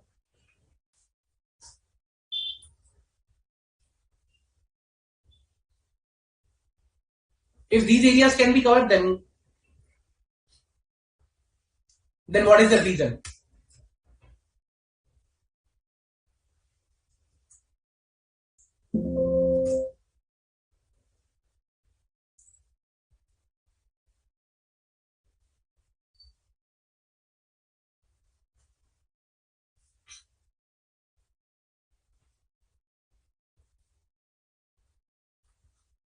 Okay. So basically the answer is option A. Now why the answer is option A? Simple. These are the areas which are critical to look. As I told you, for IT companies, management and employees, taxation are critical areas. Okay. Post-transaction cash flow is a critical area. So these are the critical areas which are required to be covered. There is nothing such, general strategy. This is also not applicable. This is not also applicable because these are the areas which cannot be ignored. These are the areas which cannot be ignored. And conflict of interest, it is not something like, where there is a conflict of interest, you should not cover any area. So this is also not correct. So the correct answer is A. Second question. You as a part of due diligence team, okay, you as a part of due diligence team, kindly clarify whether following a standard strategy is advisable for each due diligence assignment. Answers are, each situation is a unique and there are variables are numerous and including factors such as company age, market, geography, price, levels, competitive dynamics, which affects the due diligence assignment. As a result, using standard strategy is not advisable.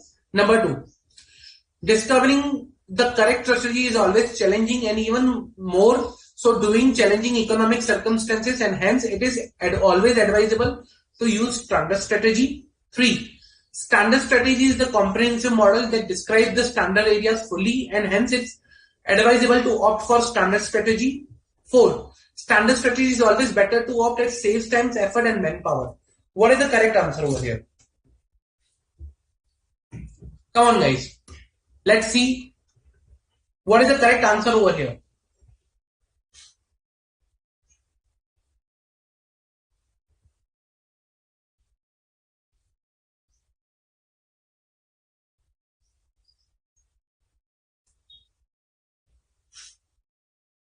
Pretty much easy. If you understand the concept, it will be very easy for you to apply to answer this question. What is the correct answer?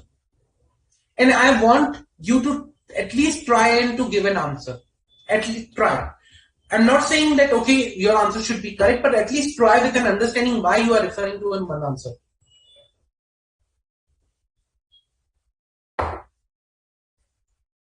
Okay, correct Vidila, absolutely correct. Okay, Saira.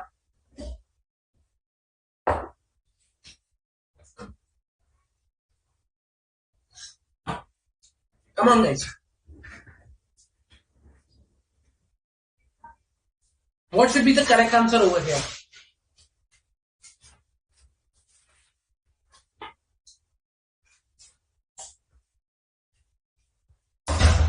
I'm waiting for your answer.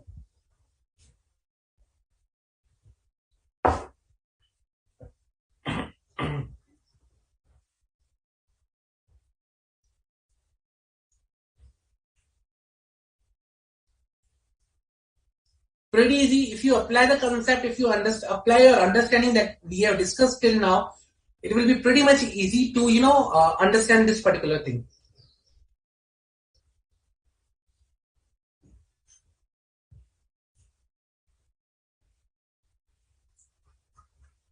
I just received only 2 answers till now. I'm waiting for other answers also. See, guys, please participate and try to answer because it will help you understand the topic. I am not saying the answer should be correct, but if you try to answer, you will understand the topic. That is more important over here.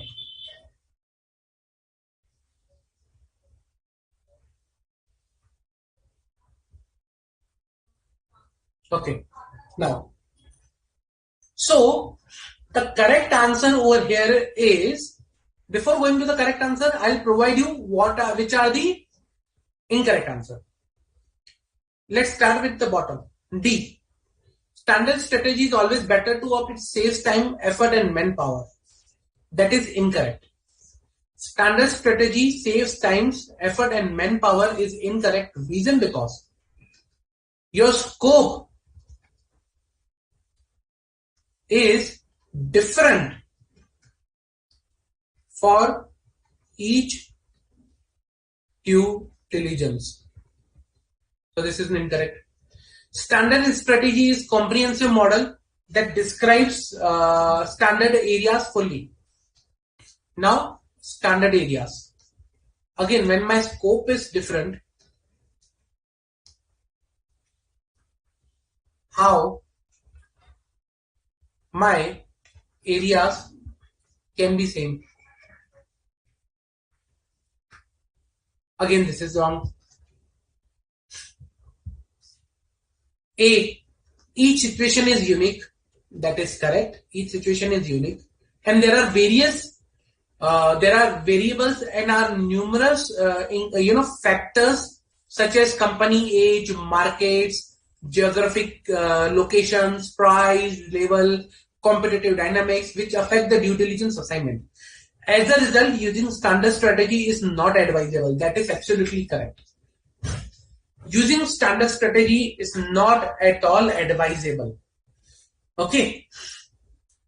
We should not use the standard strategy. Reason because it is challenging, every time to use to find out the new strategy. So if this is a scenario, if we are doing because something is challenging, then that is incorrect. Always use a specific strategy, not the standard one, unique to each assignment and cater to each assignment accordingly. Understand the scope and then define the strategy, not directly use the standard strategy for a due diligence. Clear?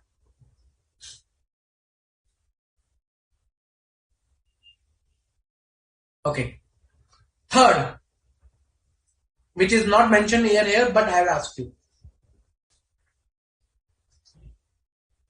Starting the due diligence with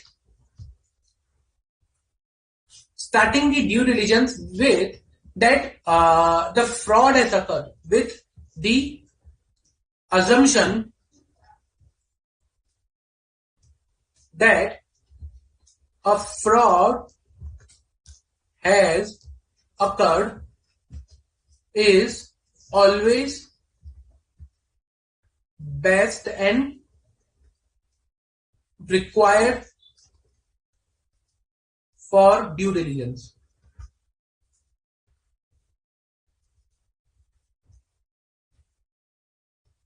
Simple, whether it is correct or not. Correct or incorrect. Simple. Starting the due diligence with the assumption that a fraud has occurred is always best and required for a due diligence. Like the team is doing here. What is team saying over here is that the team will predicate that the fraud has occurred in the company. Okay, this will help the team to be alert even in small details. This approach is correct or not. Simple.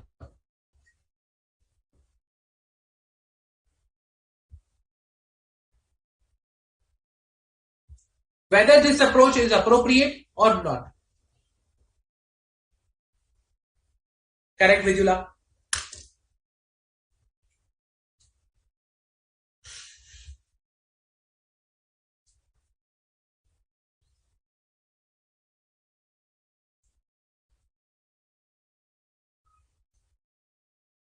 Come on, guys. Whether this approach is correct or not.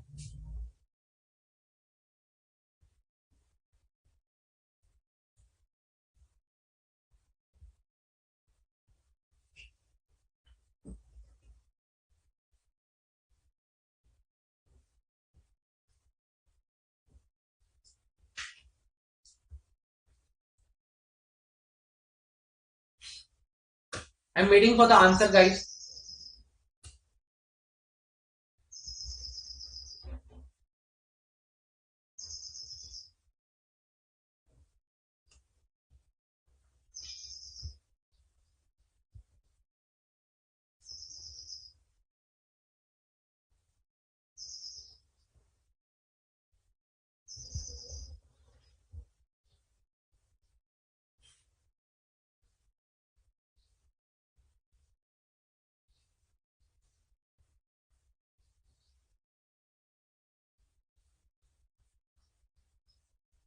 Come on, guys, come on. I'm waiting for your answer.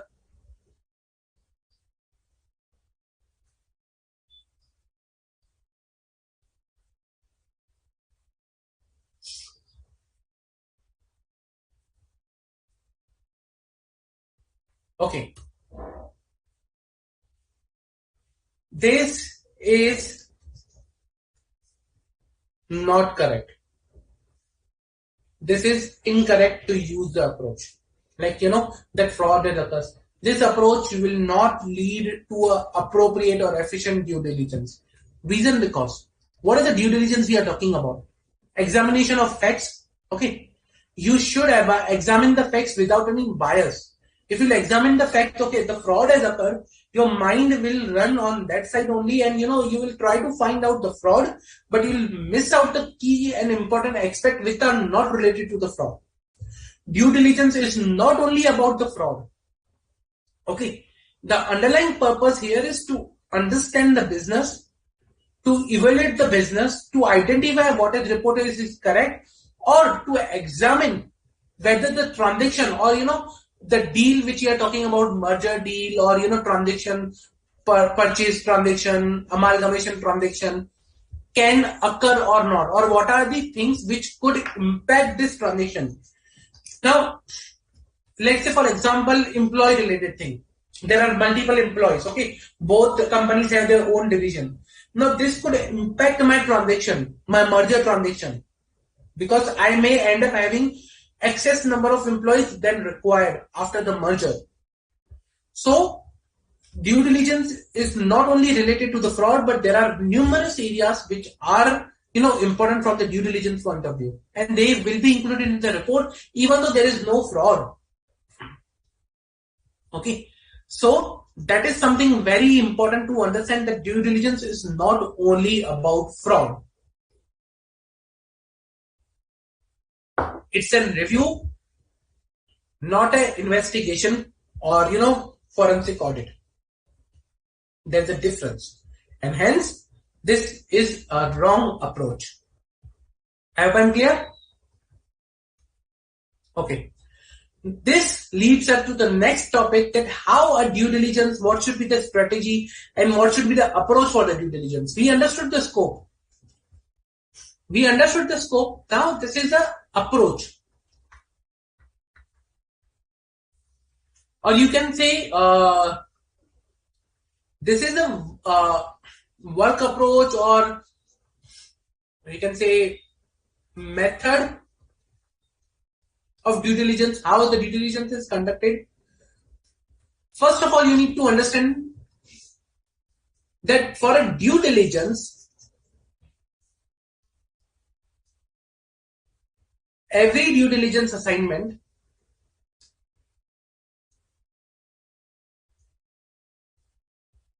or engagement should have a unique strategy.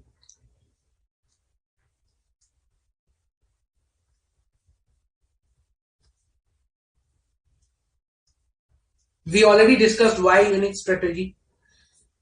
Okay, because company age, markets, geographical locations, price level, competitive dynamics are the reasons which require a unique strategy, plus the underlying subject matter which we are required to examine. So how do you need to define the unique strategy? How will you identify the unique strategy? It's pretty much simple. What you need to do is, first of all, you need to define the scope.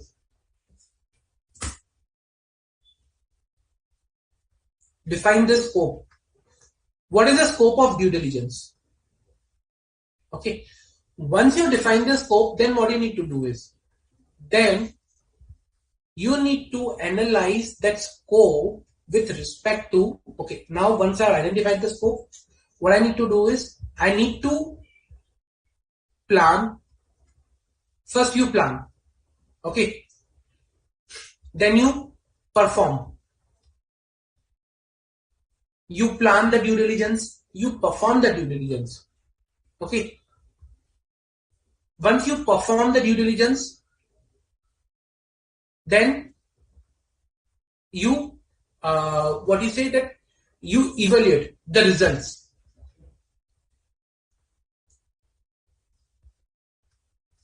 Okay. And like when I say plan, perform, evaluate the results, then you might end up let's say for example, you performed, you evaluate the results, you need additional something, so you'll again go into the, let's say you will redesign, or you can say revise, and then you again will plan, perform, evaluate the results. Till the time this process, you will perform this process, okay, till the time, what is the scenario is, you come up with appropriate reporting. You come up with the appropriate reporting, and then you report that particular thing.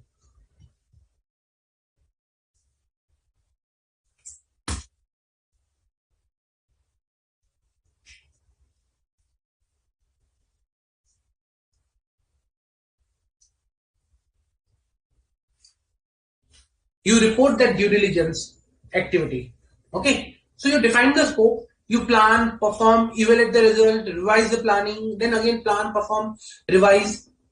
You enter into this cycle till the time you have a report, and once you have the report, you exit from the cycle and then report it. That's the due diligence, how it is required to be performed. Okay. So this is the due diligence that we are talking about. Now each has a phase. Each phase is there. So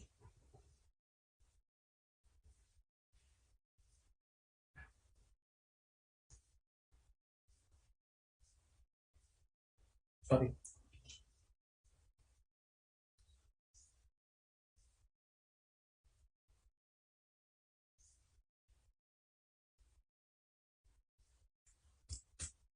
This is a pre-due diligence phase, or you can say planning phase. Pre-due diligence period.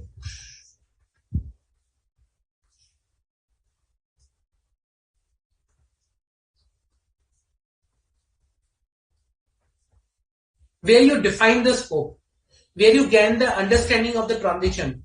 You assess, okay, what is the scope? You analyze your resources that you have for the due diligence. You prepare a list of requirements that you are required to ask from the client to understand the scope. That's a pre-diligence, due diligence period. Then it comes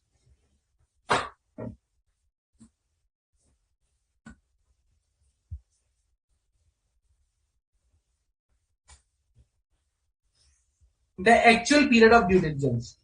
Okay. Now, when I say actual period means here, while conducting the due diligence, what you do is you actually perform the due diligence. So, due diligence process, your period.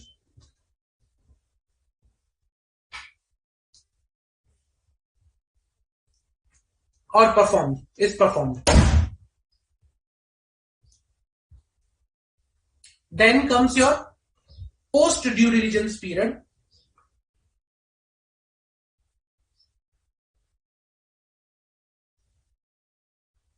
Your post due diligence period requires you to closing and reporting. Post closing period, where you will prepare a closing documents, you will prepare a report, you will provide your details to the parties who ask you to conduct a due diligence, and then you will support your conclusion with respect to their scope. So here your conclusion is supported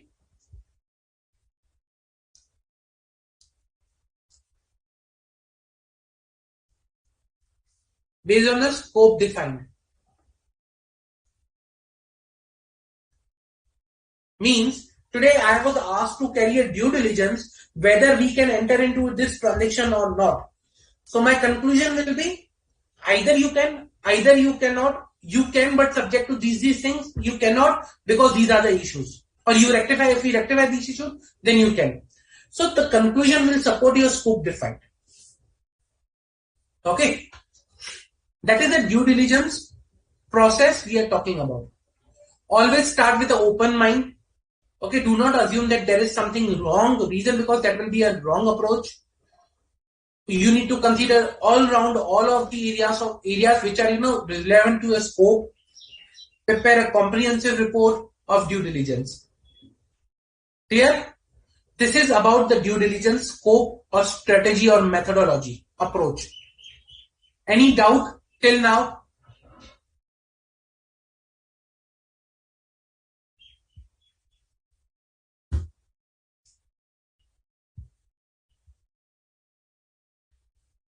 Ravi, see, you can watch, but the thing will be you need to watch for the amendments again.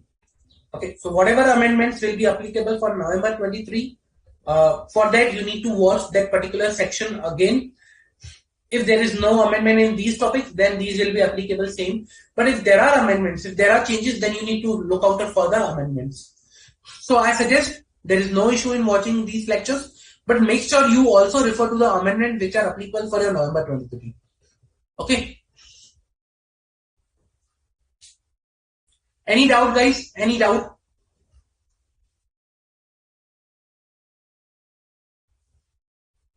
I hope you understood the approach or methodology we are discussing over here for the due diligence. Any doubt, guys?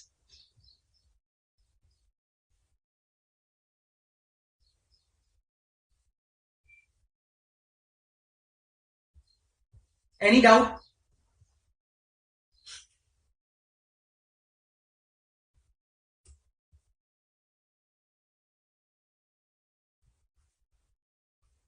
See, there was one question in even one of the previous examination on this particular area, and I'll tell you. So there was one question on November 18, I think, with respect to the scope of the due diligence. What could be the scope? Okay. Also, with respect to the financial review, financial statement review, there was a question on you can say valuation aspects of the asset. So when I say asset, so here May 18, 2018, there was a question on May 2018, which was basically on the overvalued asset. Okay. So some of the previous questions already have been asked from these topics. Any doubt, guys, till now? Any doubt?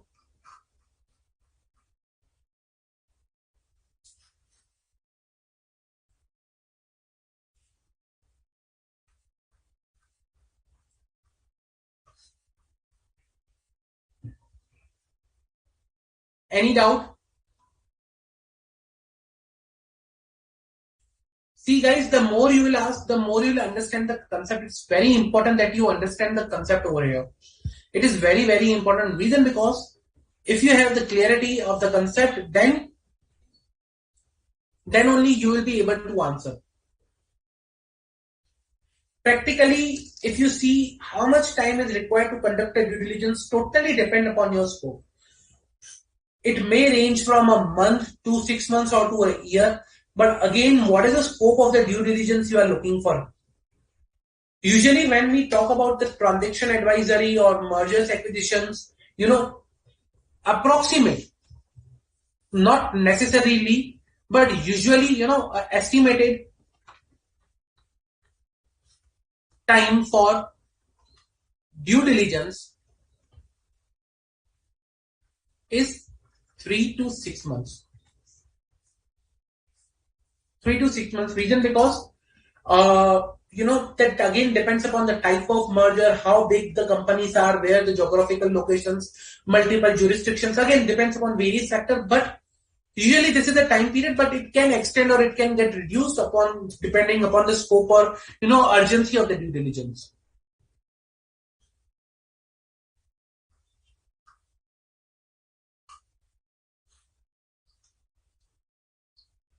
Any doubt, guys? Any doubt? See, guys, the more you will ask, the more you will understand about the due diligence. Okay. Critical concept, it has already been asked in exams. Okay. So it is important you understand the topic clearly, and then it is appropriate for you also to take the notes and ask the question, because it will enhance your understanding.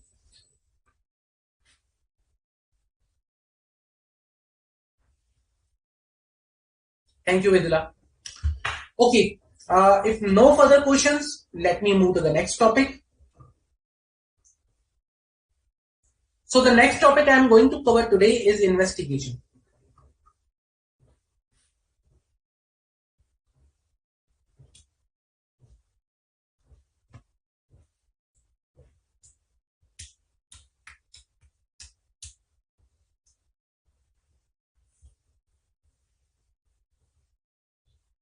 The next topic for the today is the investigation.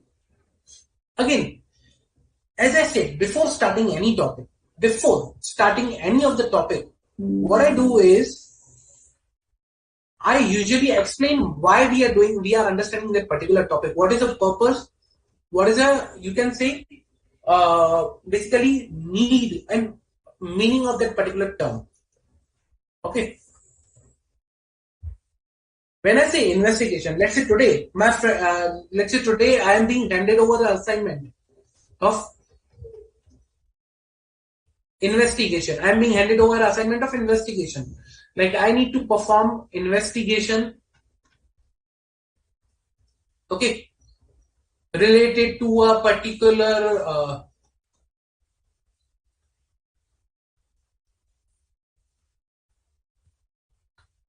subject, or you can say compliance, or say particular subject. If I say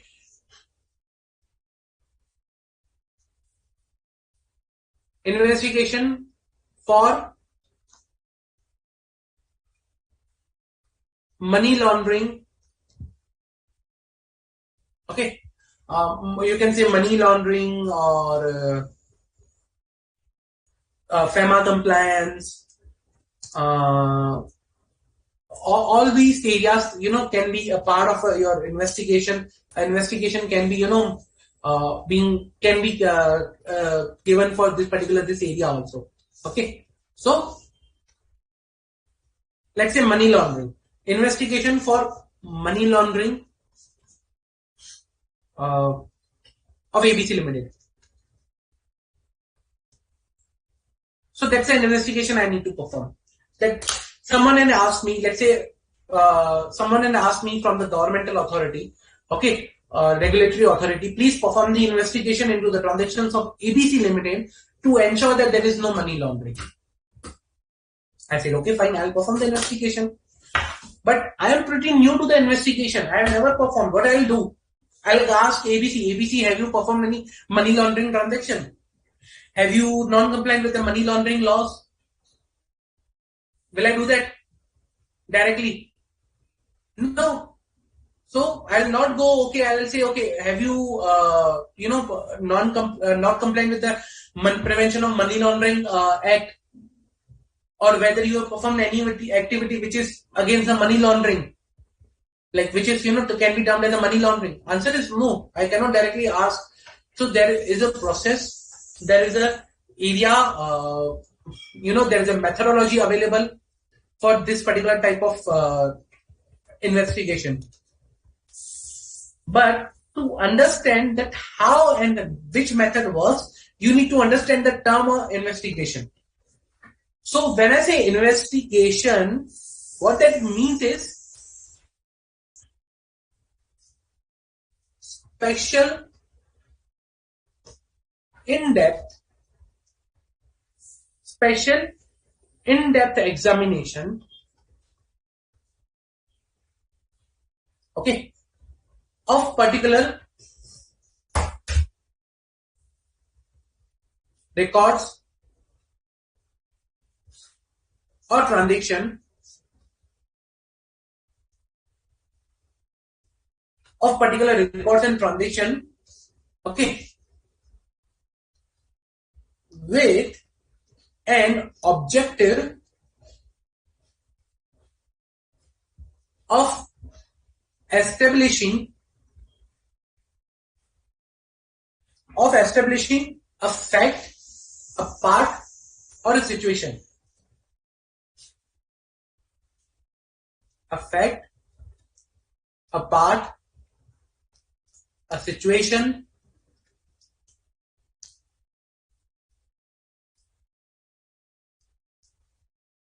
okay.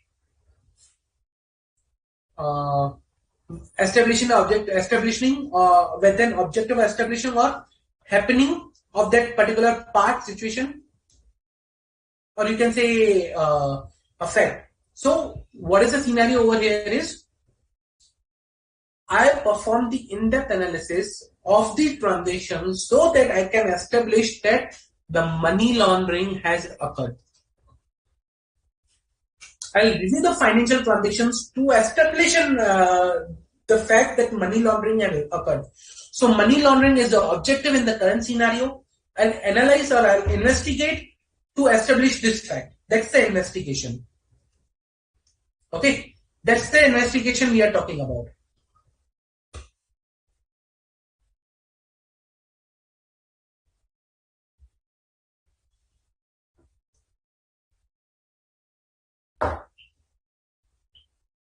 Understood? Okay. Now, if I have to compare the investigation with audit, okay, if I have to compare the investigation with audit, what will be the comparison between both? How they both differ? So,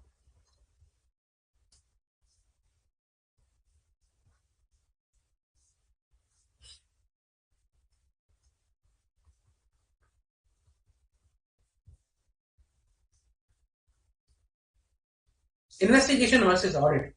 Now, why this is important to understand? Reason because if you understand the concept of investigation with respect to the audit, because we have already read about the audit. If you understand the difference between audit and investigation, you will be able to understand the concept more clearly. Okay. When I say objective of audit is true and fair view of a financial statement, express opinion plus express opinion.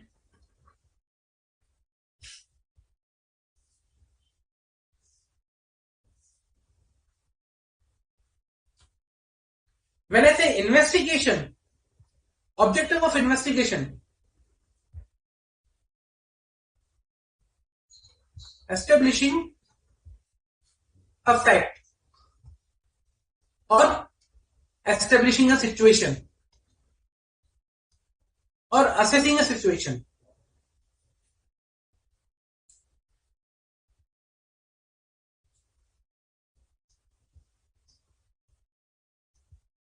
That's an objective. Here I need to assess a situation whether that has happened or not. A fact whether that is actually present or not, has happened or not. That's the objective of investigation. But the objective of audit is true and fair view. Express an opinion on the financial statement, whether the financial statement provide a true and fair view of the books of account. That's the objective.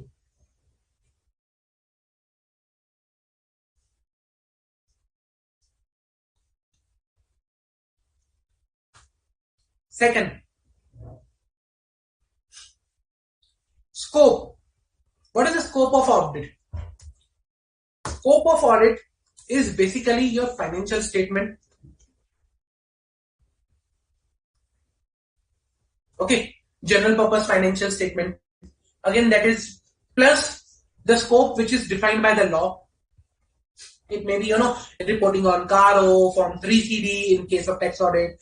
In case of companies audit, CARO may applicable, IFCR, internal control on, financial reporting. Then it may be happen that, you are required to report as per the section 143, the, proprietary areas. Financial statement plus law define the scope for the audit. Whereas in case of the investigation, the scope is governed by the engagement or assignment. Okay, the engagement or assignment defines the scope, and that may be dependent upon your fact or situation that we want to establish or assess. Okay, that is a scope that is defined.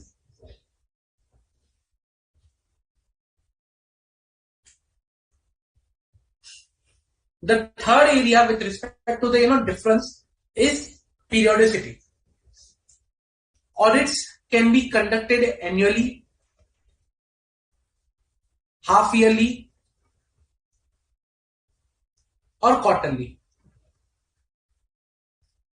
Usually they are conducted like this way. Okay, but investigation is on need basis. Investigation may be on need basis, and it takes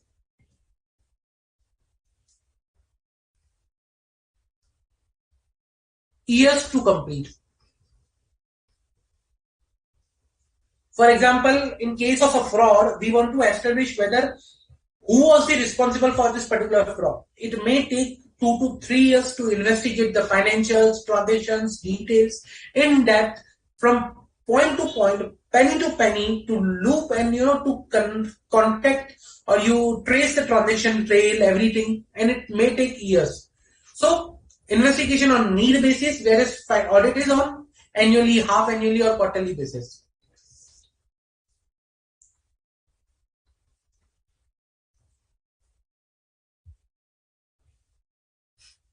Then next is limitations.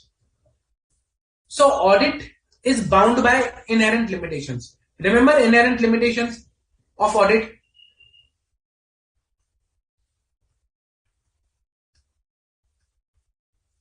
Whereas in investigation there are no limitations.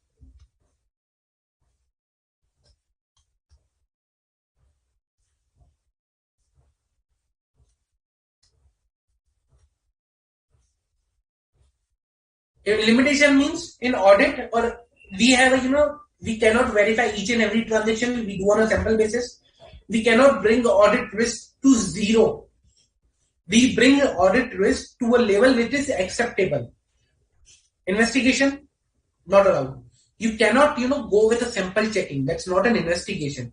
An investigation requires in-depth checking of each and every transaction to establish the fact. Unless and until you do not verify each and every transaction, you cannot establish that particular fact. That's why there is no limitation in investigation, but there is a limitation in audit.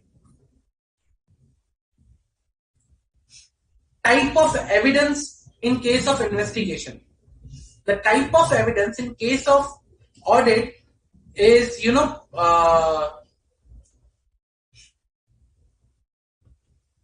prima facie audit, prima facie evidence.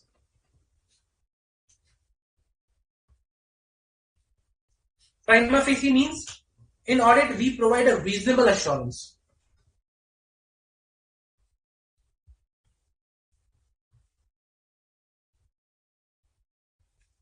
Okay, we provide reasonable assurance. But in case of investigation, we do not do reasonable assurance. The evidence is conclusive. The evidence is conclusive. Means either that has happened or either that has not happened. Yes or no. Or this is the conclusion.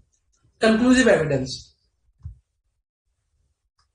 In audit, what we say is, based on the information explanation provided to us, that in all material aspects, we say on all material aspects, but still there are chances that something might have missed out, error, omission, fraud. But as of now, based on the audit conducted on a sample basis or on the, based on the information explanation provided to us on a reasonable assurance, we say that these financial statements are appropriate to give a true and fair view, not true and correct. When I say investigation, conclusive evidence either has happened, the money laundering has happened, or money laundering has not happened.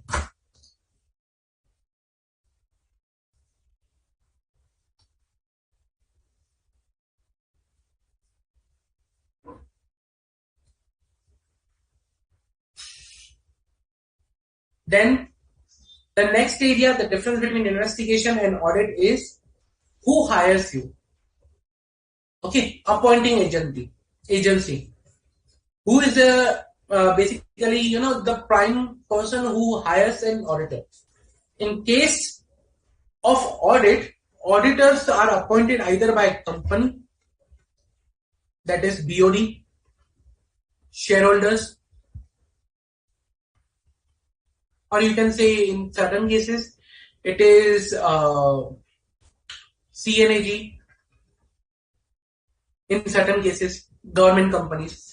But in case of investigation, the investigator is hired by regulatory authority, third party, / even company also.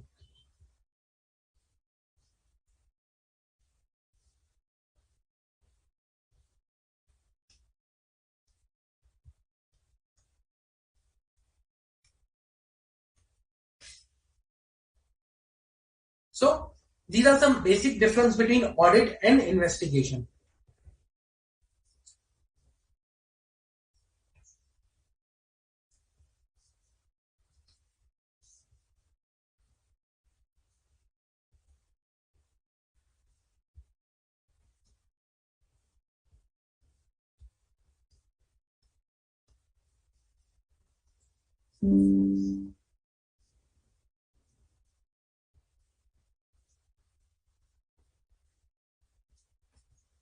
Audit versus investigation.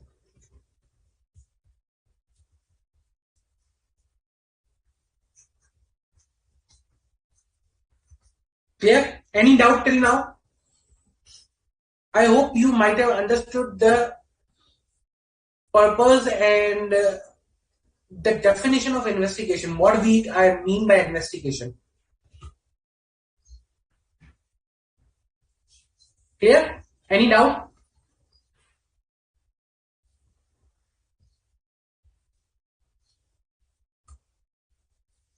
Any doubt, guys? Sairam, in real life, due diligence is carried out. So your question was how due diligence is carried out in practical life. That totally depend upon the subject matter or the transaction that you want to examine or for which you are carrying out the due diligence. Totally depend upon that. So if you are like, there is no standard strategy for a due diligence. So for each due diligence, you define the area scope and then you proceed with the plan. Any doubt, guys? Any doubt till now? Guys, I'll request you, please ask as much doubts as you can. Number 2, please provide your feedback. That is very important for us. Your feedback is very important for us. Reason because if you provide your feedback, we will be able to understand whether you are liking the lectures, what additional you need, what additional you require, from us, so that we can provide. Like last lecture on a special request, we carried out, a lecture for the questions of tax audit, fiscal audit and bank audit. In the same way, if you will provide your feedback, it will be very important for us to carry out, that particular your additional requirement, to address that requirement so that you can get what you want here. The purpose here is to provide the understanding of the topics, to prepare you for the examination and to impart the knowledge that is required. For that, your feedback is very crucial for us. Very crucial. So I'll suggest, guys, please provide your feedback in the mobile app also, over here also. Reason because it will be very easy for me also to understand that what additional you need or whether you are liking the lectures or not. Okay. Number 2, please ask as much questions as you can. Don't, just, I'll say, here, like once you attend the lecture, you hear the lecture, you listen and you go home and after that, after the lecture, you start again another topic. Once you listen the lecture, you participate in the lecture, read the thing that we have discussed as of now, study that topic once more, or most probably I suggest, to read the topic before coming into the lecture so that you are ready with your questions.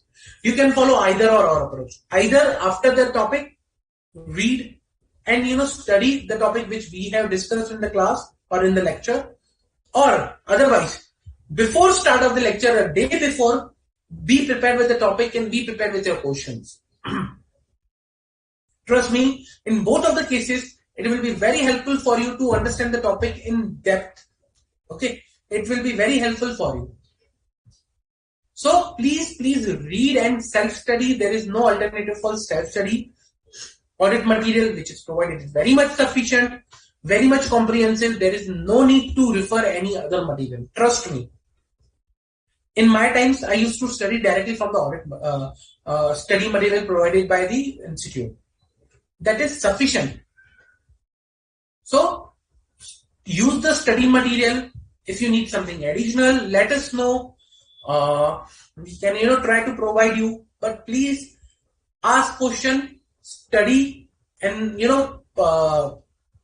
participate in the lecture, attend the lecture as much as you can. Take the benefit of this particular the thing that has been provided to you. Any doubt, guys? Any doubt?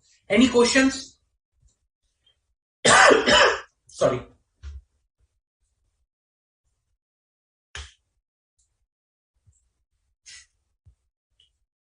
Vijula, it may result into conflict of interest. Your question is, can a statutory auditor accept an investigation engagement? Again, this may result into a conflict of interest. Reason because at times investigations are for the frauds or the things which are not identified in the audit. So that's why a third party, a third person independent of statutory auditor or the management is appointed as an investigator, because to understand even whether the audit was conducted appropriately or not. So that's why it is not, you can say possible for a statutory auditor to accept the investigation assignment for the same company, same, you can say client. You need to see whether there is any conflict of interest or threat to the fundamental principles available present or not.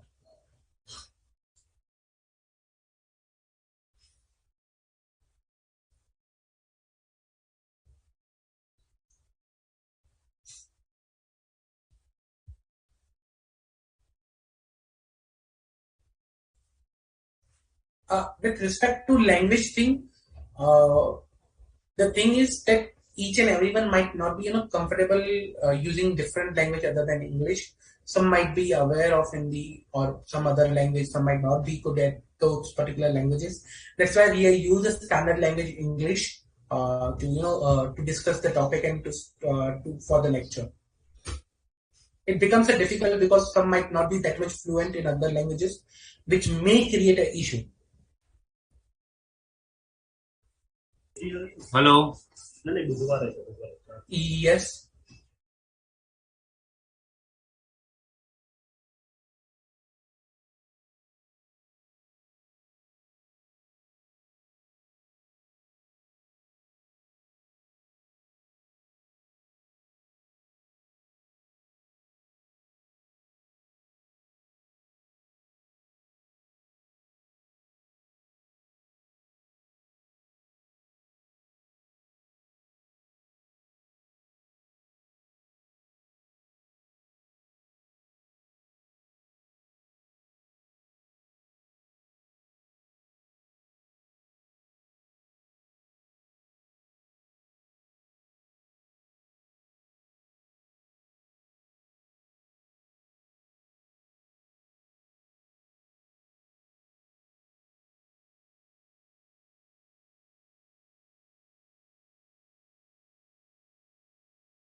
Thank you.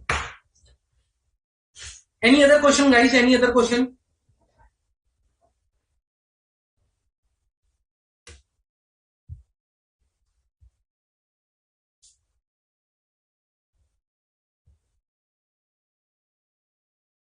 No? If no further questions, then guys, what we'll do is we'll conclude the lecture over here and we'll start for the rest of the topic of the investigation and forensic audit from in next lecture. Okay? But please read before you come to the lecture, prepared with your questions. Be prepared with your questions. Okay? Thank you guys. Thank you for participating in the lecture. Have a nice day ahead.